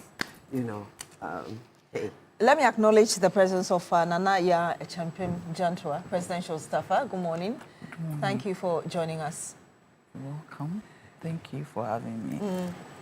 And I also do have as well with us Hajia Gloria Amenu, who is the National Women's Organizer for the United Party. Good morning as well to you. Thank you for joining us. Good morning. Yes. So, Nana, let me get your preliminary thought as well on the dismissal of the case of Gertrude Tokonu by the ECOWAS court. Good morning, and good morning to your viewers, and good morning to my sisters, my auntie, and my sisters. Sorry for being late. Some crazy traffic out there. I don't know where it's coming from. Why are we discussing this? A new Chief Justice has been, sworn in. He's gone through his investiture. Very beautiful ceremony. I do not think that we need to discuss this, but if you want us to discuss, you asked about the politics, and I'm asking, how should a person in a position of neutrality have politics around her. I was a bit surprised when I noticed that the MPP was up in arms, because she's not supposed to be one of them. She's supposed to be neutral, because like the CJ we have today is neutral. We've never seen him in any NDC activity. You've never seen him. He's neutral. But what was the politics? Because the MPP took it up and decided to, talk about it. All her lawyers were, the MPP, all her lawyers were MPP. And I was like, because for her as being the Chief Justice, she could have gotten any lawyer from anywhere. She had an array of lawyers to depend on. But was she then MPP for all that she was doing? Was she MPP? Because for me, it didn't make sense. So you're claiming that the choice of her lawyers is indicative that she was indirectly MPP? Yeah, I don't understand it. For me, I asked the question that if you say you are not political, why are all your lawyers MPP? But you pick a lawyer you trust, you know? So she trusted the lawyers in the MPP more than the lawyers who were out of the MPP. Then it means that is her fault. Because for lawyers in Ghana and good lawyers, we have a lot. Like Mrs. Marietta Brew, Opon. Good morning, Auntie Marietta. Do you get me? She's one of the best. There are a lot of them. Osafo Boabeng. Kweku Osafo Boabeng is one of the best. There are lawyers around. So many of them. She could have even come for my big sister. She is older. Her peer, Mrs. Amajanto Abanfo, seasoned lawyer. So very neutral. So, but she herself politicized the matter. By the people that she never said the MPP should halt and let her fight her own battle. She never said that. She wanted to fight it to wherever she wanted to fight it to. Nobody would fault her for that. But she herself brought in the politics, because if I were in her shoes, I would have said, halt, let me fight my own battle, don't bring in your politics.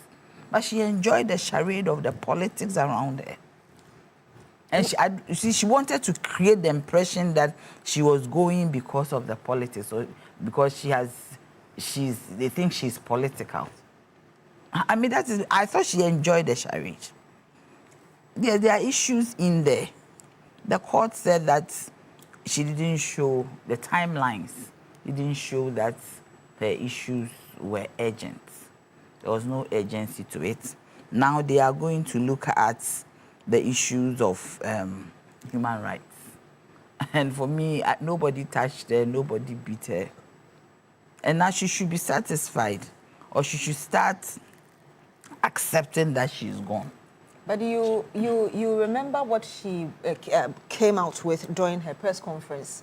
The search that she thought she was not supposed to be subjected to, the presence of her family denied, and all others. Even went to the bit about the Edu Lodge and the kind of memory that it brought to her and all of that. She thinks that all these things breached her human rights, which the court felt it was within its jurisdiction to look into. Because she was not supposed to be searched.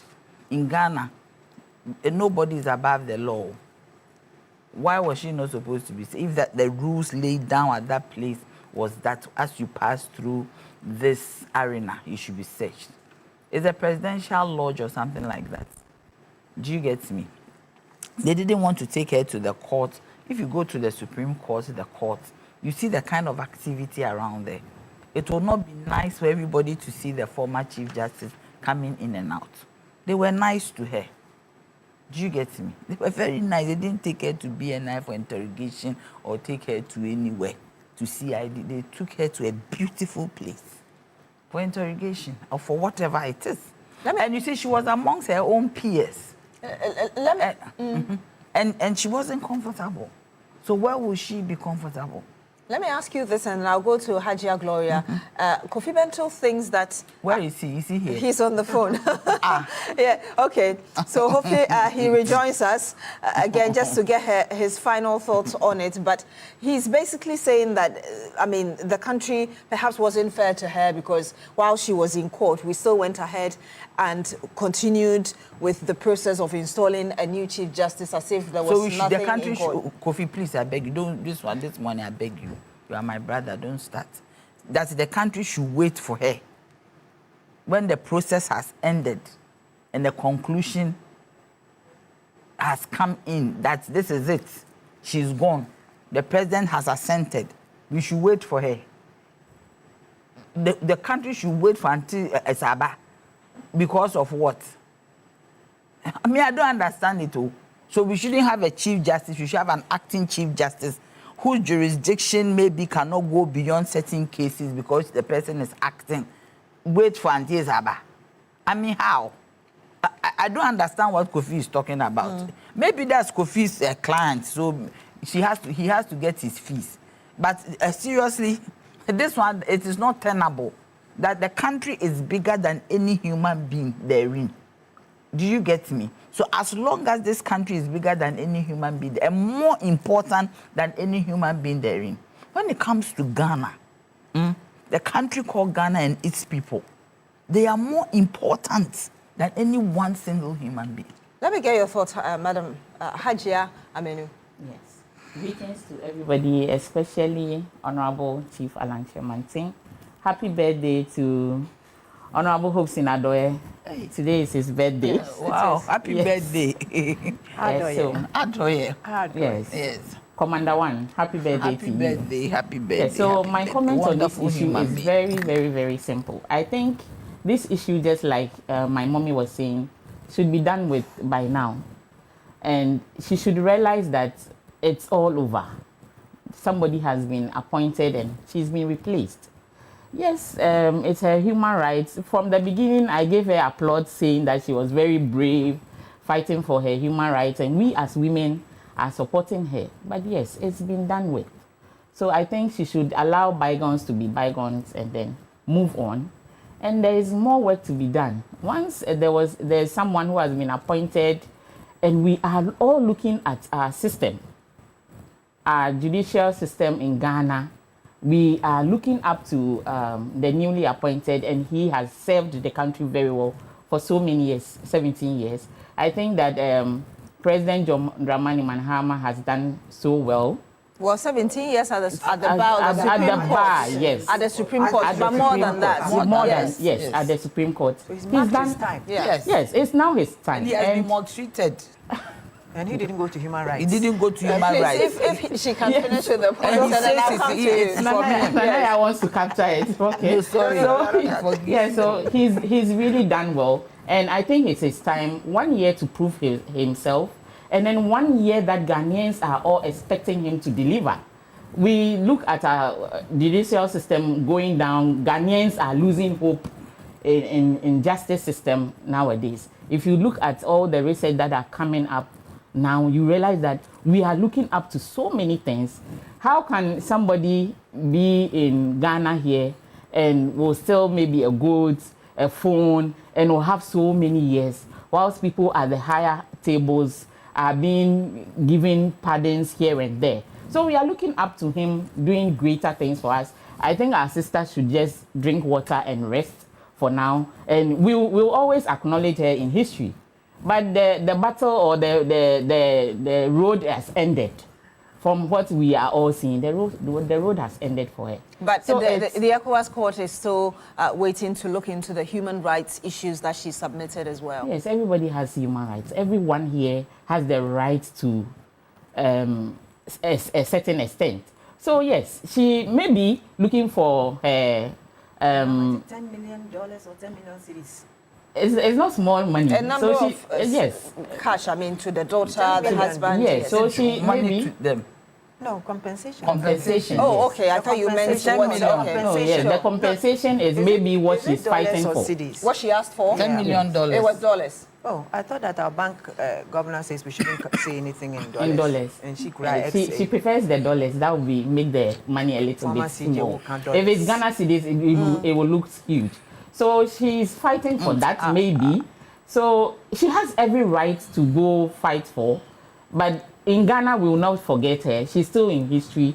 She will be remembered. But at least she should allow things to slide. Since there is a new Chief Justice who has been appointed, and it's the end for her. So the back and forth, yes, we will look into it. Government has 30 days, Nanaya, more 30 days to come out, and then everything will be settled. So, Gloria, we remember her for the law is the law with her squeamish face. That one will always remember with that squeamish face. The law is the law. Madam Susanna Mankwa, perhaps I should get your final word on this. And even your expectations as the ECOWAS court considers the human rights issues before it? I think that basically she, like all of us have said, for me, she has the right to do what she's doing. She's not breaking any laws, you know, and if she believes she deserves compensation for some hurts that she's gone through, why not? Let her do it.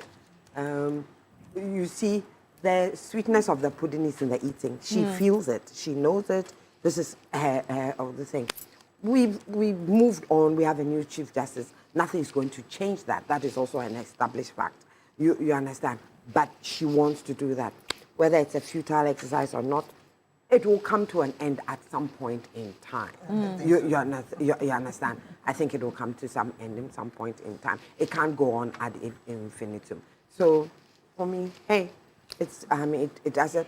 You see, like I said, when things like that happen, it's important for us to learn the lessons in it, and there are many lessons to be learned.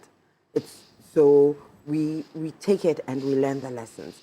And for every, and I've said also again, especially in law, these things, you know, are opportunities for learning, especially for younger lawyers, etc., etc. So why not?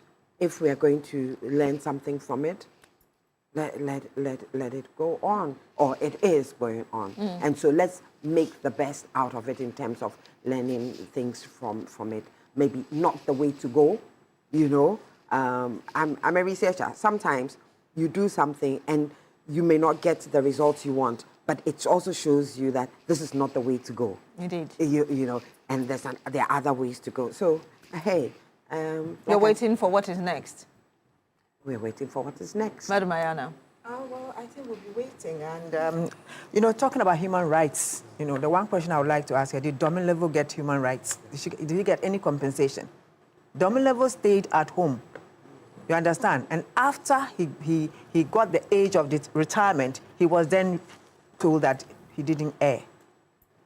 You understand? But the fact that somebody perhaps might not have enjoyed human rights doesn't mean that another so I'm only person saying that feels. so we can all go for the human rights, but it's just that Domin felt that there was no need, and therefore he didn't.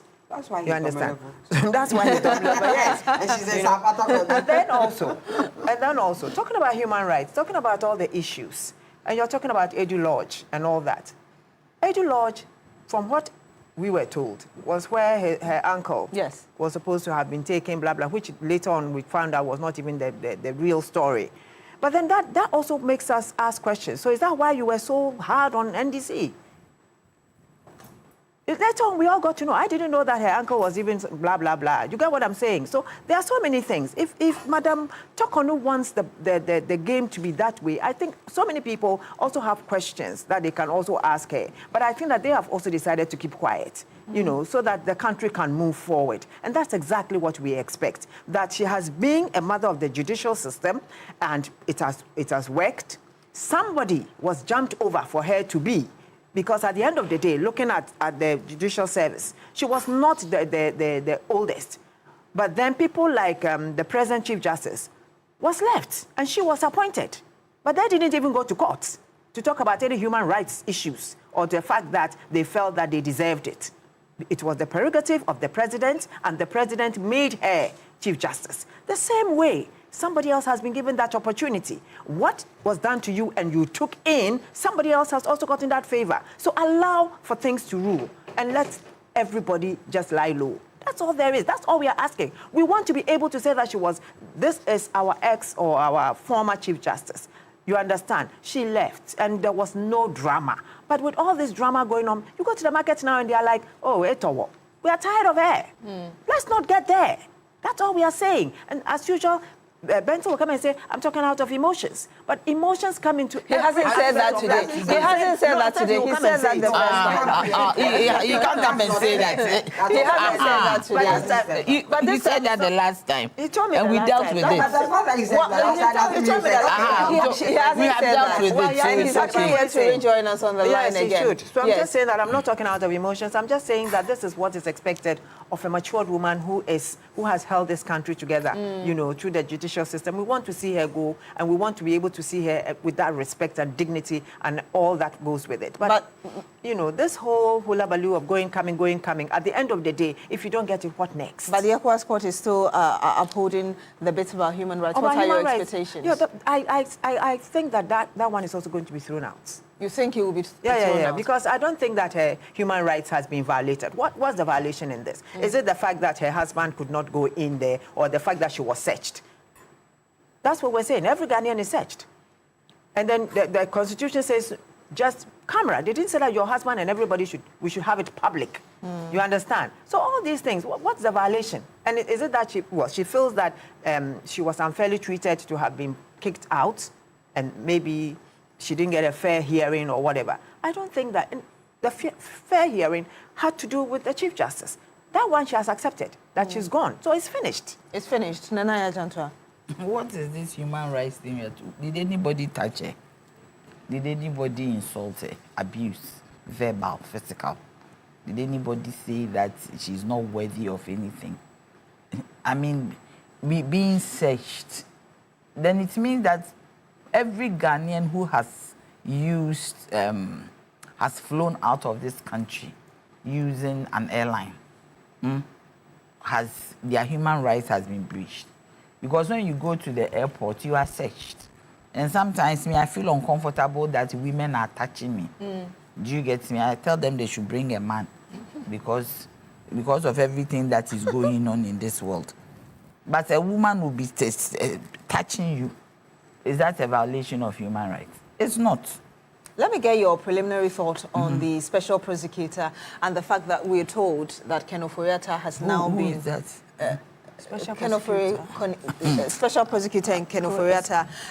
Yesterday, we had the information that Ken Ofori-Atta has been removed from the red alert. The red alert, yeah. And the special prosecutor came back explaining to us that it is not because the case is over, but Ken Ofori-Atta apparently had written to the Interpol asking it to remove him from that red alert, and the state responded, and eventually there was another response again the state is supposed to respond to. Let me just read that statement issued by the special prosecutor before I even get your thoughts on it. It says that in October 2025, the Commission for the Control of Interpol's Files notified Ghanaian authorities that accused Kenneth Nanayao Ofori-Atta had applied for the removal of his name from Interpol's red notice. The Commission requested Ghana's response to Mr. Ofori-Atta's application. Ghana's response was duly submitted on 22nd October 2025. The statement went on to say that by communication dated 7 November 2025, the Commission for the Control of Interpol's Files notified Ghanaian authorities that accused Kenneth Nanayao Ofori-Atta had filed additional argument in an addendum, and the Commission requested Ghanaian authorities to file their response to Mr. Ofori-Atta's additional argument by 21 November 2025. The proceedings are still pending, and the Commission for the Control of Interpol's Files is still studying the case. During the pendency of the proceedings, the applicant's name, image and details are often redacted from public view until a final determination is made. The public is urged to disregard all publications to the contrary as born of mischief and misinformation. And last night, I went through the Interpol's Red Alert page, passed through all the stages, and realized that Mr. Ofori-Atta is indeed not on it, his image and information about him as well. Nanaya, what's your thought? Well, how can I have thoughts? Me, I'm confused. Wow. Is Kenny Ofori-Atta guilty or not guilty of whatever he has been accused of? Why this today that there's so much drama going on concerning Kenny Ofori-Atta's status as a suspect involved in a crime? The suspect, it has not been said in court that he has done it. He's suspected to do it. Why are we going through all this drama? Why can't we get to a certain conclusion? How does Interpol come into that for him to be extradited? And I am surprised that I don't know how the rules work in America, but with all these people who are criminals around the world, you can just apply that your name should be removed and they will remove it. Is that what it is? When you read, is that what it is? Well, on the red alert that you can write. Yes, he applied. He applied, So and I believe Interpol without evidence saw reason in whatever he submitted, which was why the country was asked to respond, and we already gave our initial response. The second one expected to be on 21st of November, which I think is so. tomorrow. I am saying that if Interpol, the laws of America are different from the laws of Ghana, right? Interpol is America. Or is somewhere it's else? an international agency all around the world. So it is where? It is the American one we are dealing with because he's in the US, right? Where is he now? Yes. We He's don't know in the US. He's in America. So how can an Interpol, international police or whatever, how can they say that a country which has sovereignty has put the name of somebody on your list, and because that one individual applies to you that those charges are untrue, so remove my name, remove whatever. I don't know how it works. So let me read what Interpol has posted on its website to you. It says, and that's on Red Alert. Yes. It's a red notice. It says a red notice is a request to law enforcement nationwide to locate and provisionally arrest a person pending extradition. Yeah. Surrender or similar legal action. A red notice is not an international arrest warrant. It says the individuals are wanted by the requesting member country, in this case Ghana, yes. or international tribunal. Yes. Member countries apply their own laws in deciding whether to arrest a person. Yes. The majority of red notices are restricted to law enforcement use only. And it says extracts of red notices are published at the request of a member country concerned, and where the public's help may be. It says extracts of red notices are published at the request of the member country concerned, and where the public's help may be needed to locate an individual, or if the individual may pose a threat to public safety. And in this case, per what I read earlier to you, the special prosecutor is claiming that Ken Ofori-Atta wrote to Interpol and said that my name should be removed. We're yet to get the details or the content of the letter or the request he gave Interpol, which is why his name has been removed. You see, my point is, you see, what you have read to us, it means that Interpol deals with nations. They don't deal with individuals. Do you get me? So if a nation, a country, in this case Ghana, has written to them that we need this person to be extradited, and the name of this person is on their red notice, how can that individual who is a suspect take himself to Interpol and say that I am innocent based on ABCD? No, but the special prosecutor said it is only his name and details that have been removed. But it doesn't mean that Interpol is still not looking into it, because this is a back and forth. The state has responded. The state is expected to respond again. My dear, there is a lady called, is this Sedinam? No, Sedinam, Maslock, yes. We've heard the AG say that the government wants her extradited to be jailed in Ghana. Atieno, do you get me? Good. She wasn't around. And she was tried in absentia. She was convicted in absentia. She was sentenced in absentia. What is preventing, is it POP, what is her name? Special Prosecutor OSP, to start trying Ken Ofori-Atta in absentia? Why this backwards, forwards? Do you get me? For me, the little that I know, Interpol, they deal with nations. And how can somebody who is a suspect carry himself to the Interpol and say that I am innocent? Whether his name is there, whether his feet is there, whatever it is, we said we want him. And this person has been able to take himself, whether by writing, because when you write, you put an address there. So the Interpol should let us know where Ken is in this whole world. What address did he use? Because we don't know where Ken is.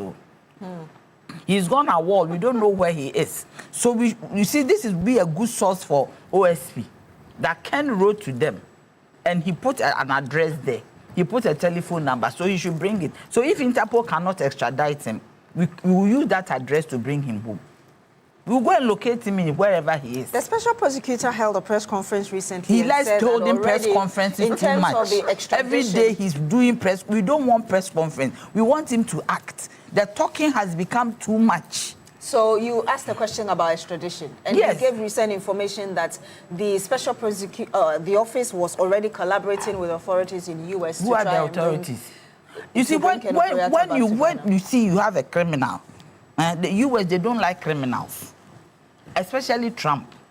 Even those who have green cards and they have a little criminal record on their on their books, he is trying to get them out. So now you have a criminal in his country, and the authorities are unable to bring home that criminal. How? You are saying your country, you say that this person is a criminal, we want him home to prosecute him. And he's always collaborating with some, OSP is always collaborating with somebody. We want action. Enough, we of the grassroots, we want action. We want to see him, the cases that he has touched, we want to see him prosecute.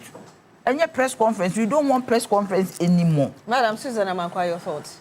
Well, I haven't finished. You just you haven't finished. Please go ahead. Me, I'm talking and you have to cut me. Please Well, land. you don't like what I'm saying. No, please it land. looked like you had almost, that's why. I thought you paused. Please land. I paused. Okay, go on. No. Today you don't want me to talk. When I talk, you cut me. I like you, that's why I'm quiet. No, please, I thought you were done. So please finish. Finish on your but thoughts. sometimes when you talk, you pause. Please finish on your thoughts. Okay, my thoughts are gone. Continue. Because you made Susan speak, I've been watching you. Susan will speak. No, yes, but when I came, Susan speak. I'm telling you. Okay, I'm coming to time everybody. Are your thoughts back? They are gone. You continue. Okay, please, Madam Susan Amankwa, I'll come back to you. I mean, I actually agree with you. The OSP is doing too much drama. I mean, get on with it. But the thing is, Ken should do the honorable thing and calm down. Look, I mean, innocent people don't behave the way he's behaving. He's a criminal. He's a criminal. I mean, if you believe that whatever you have done is above board, come and subject yourself to the system and to the rule of law, and let's see, you know, and come out whiter than the shirts you wear. You understand? I mean, this thing that is going on about his health, I mean, really, if he wanted to, he would be here to do that. It's not as if, yes, our health system is suspect, but I'm sure that the ways and means of, assisting him and supporting him. Salome was sick and he was jailed. So to be here and for being sick, Salome, he was sick and he was jailed and eventually he died. But you see, Chachuchi Kata was sick. He had asthma. He couldn't breathe. They brought him to cardio here. He was taken back to in Sawam. So being sick does not absolve him from prosecution. No, but I mean, we know the people that, who were sick who were put in Sawam. He said, I'm doing a procedure, he's done with and his lawyers told us that, in fact, they had told the special prosecutor that he could be available virtually. Well, so he should make himself available virtually. Why doesn't he come to Ghana? If that is possible. But, you know, the OSP and the AG don't seem to be aligned properly. And that doesn't help us so much, you know. We would like to see them, you know, aligned on them. We know, yes, they said, Sydenham was tried in absentia. Let's get on with it. Let's do that.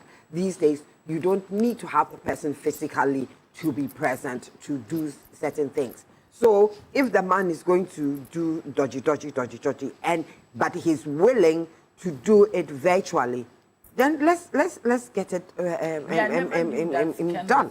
Look, the thing is that why is he I mean, accountability is important for public officials, and we must see the process through. You understand? Because it only gives vim and life to other public officials who may just willingly do the wrong thing by us. You understand? So, I mean, we should proceed. It's taking too long. They've done 78 counts. I wish him good luck with the 78. Yes. The 78 counts. For me, 78 counts. That means he must. The OSP must prove every single count. Yes. Why? Your man can be jailed on 2 or 3. I mean, from my mind, from the top of my mind, we didn't like some of the things he did. And we can even jail him for it.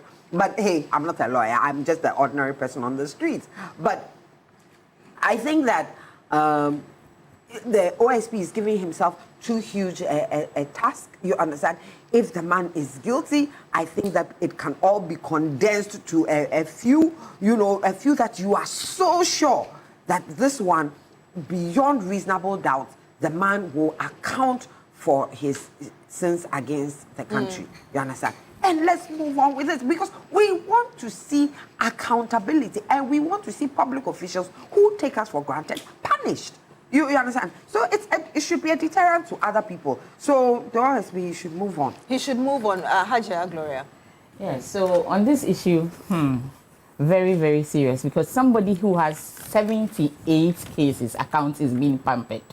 That's what I see. Do you think he's being pampered? He's being pampered, over-pampered, because it's long overdue. Somebody who has so many charges has been able to write to the Interpol, just like Nanaya is saying, has addressed the Interpol to remove his name, and we are here as Ghanaians. MPP people should also call on him to come back, because it's their integrity and credibility which is at stake now. If they can organize press conferences for so many issues which are not so relevant, and their own child is being charged for 78 cases, they should call him to come back so that they clear their issue. They clear their names as MPP people, because he was part of them. He was part of their government. So if we are all here and we are pampering him, he's not feeling well, he's doing this, he's not fine, he's on medication, when all these cases is lying there waiting, and he was even allowed to go. He came back. We thought the issue was going to be dealt with. Immediately, he was everywhere, trending on social media, and he was back. He looked very fine. And we all knew that. How did he manage to go back without our knowledge? Nobody... There were no charges. There were no charges at that time. The time that he went, there were no charges. No, the charges came out. The charges came out. So they could have gone. Yes. Why they couldn't have kept but him you're here? saying the MPP should call him to order. We've had a member of parliament for Menchia South, Nana Jeba, for actually questioning the legal grounds upon which the court issued an arrest for Ken Ofori-Atta. Yeah, so I expect more from the MPP. As a whole MPP political party should call him, because it's their own integrity at stake. 78 counts with all these things that are happening. They should let him come back. If they call him to come, if Nanado calls Ken, Pacho Branabe Cleody, come and let's clear your name and be free. Our party will be free. He will come. He will come. His father will call him. He will come. Because we really need this to be dealt with. And we see that, I foresee it from where I'm sitting, that it's being too over-pampered. If somebody steals a phone and has so many criminal charges against that person in Ghana here, nobody will grant him bail. Nobody will grant. Let me get your thought as well. Or you want to, please land? No, it's okay. You see you.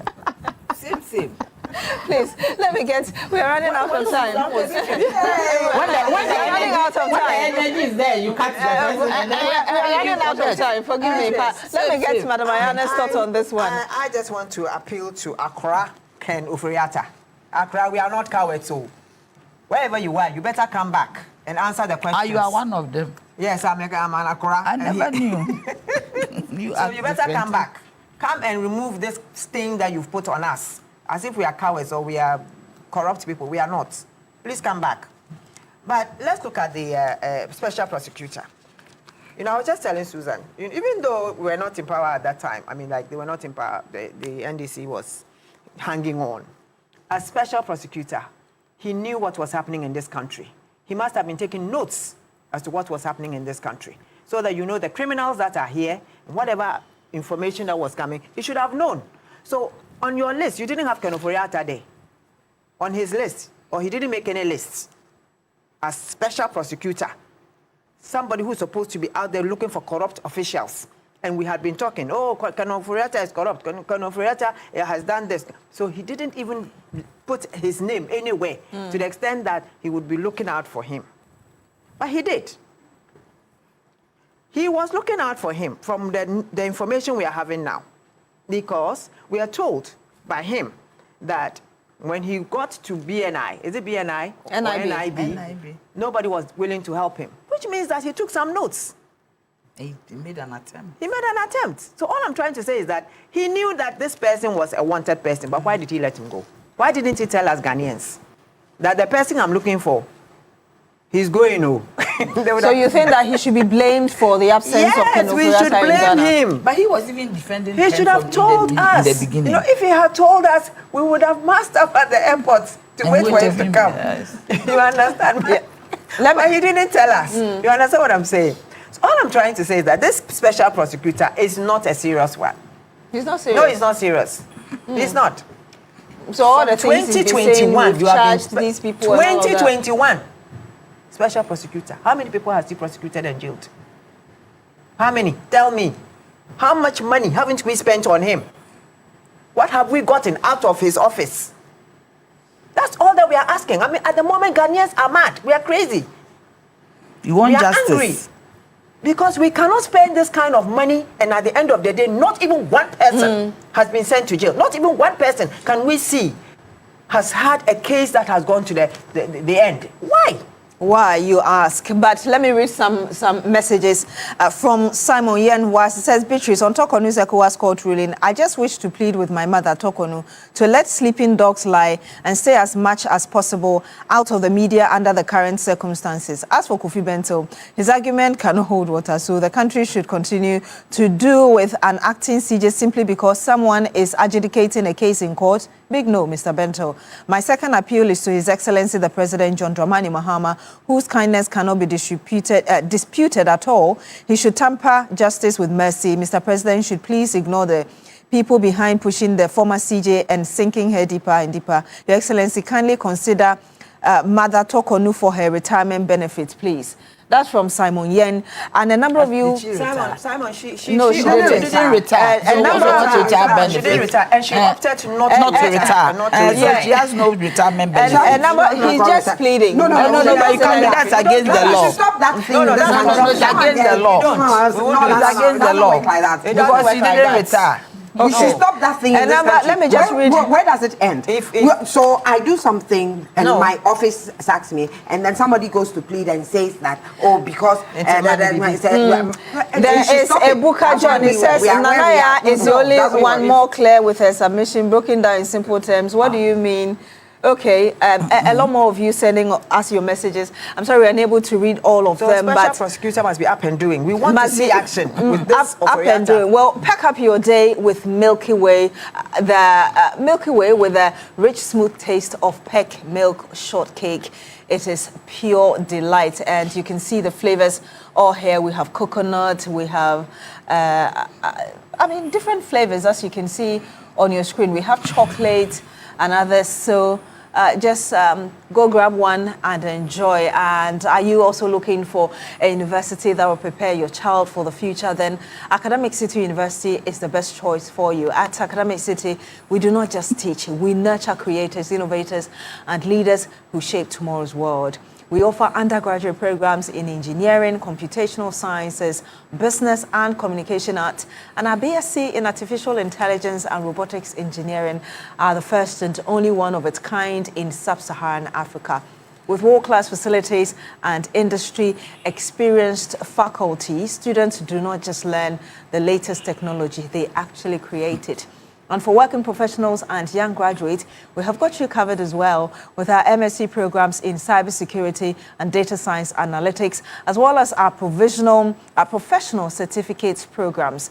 At Academic City, our programs are practical, relevant, and future-focused. Call us now on 026-269-3870 or visit acity.edu.gh for more information. Admissions are now open.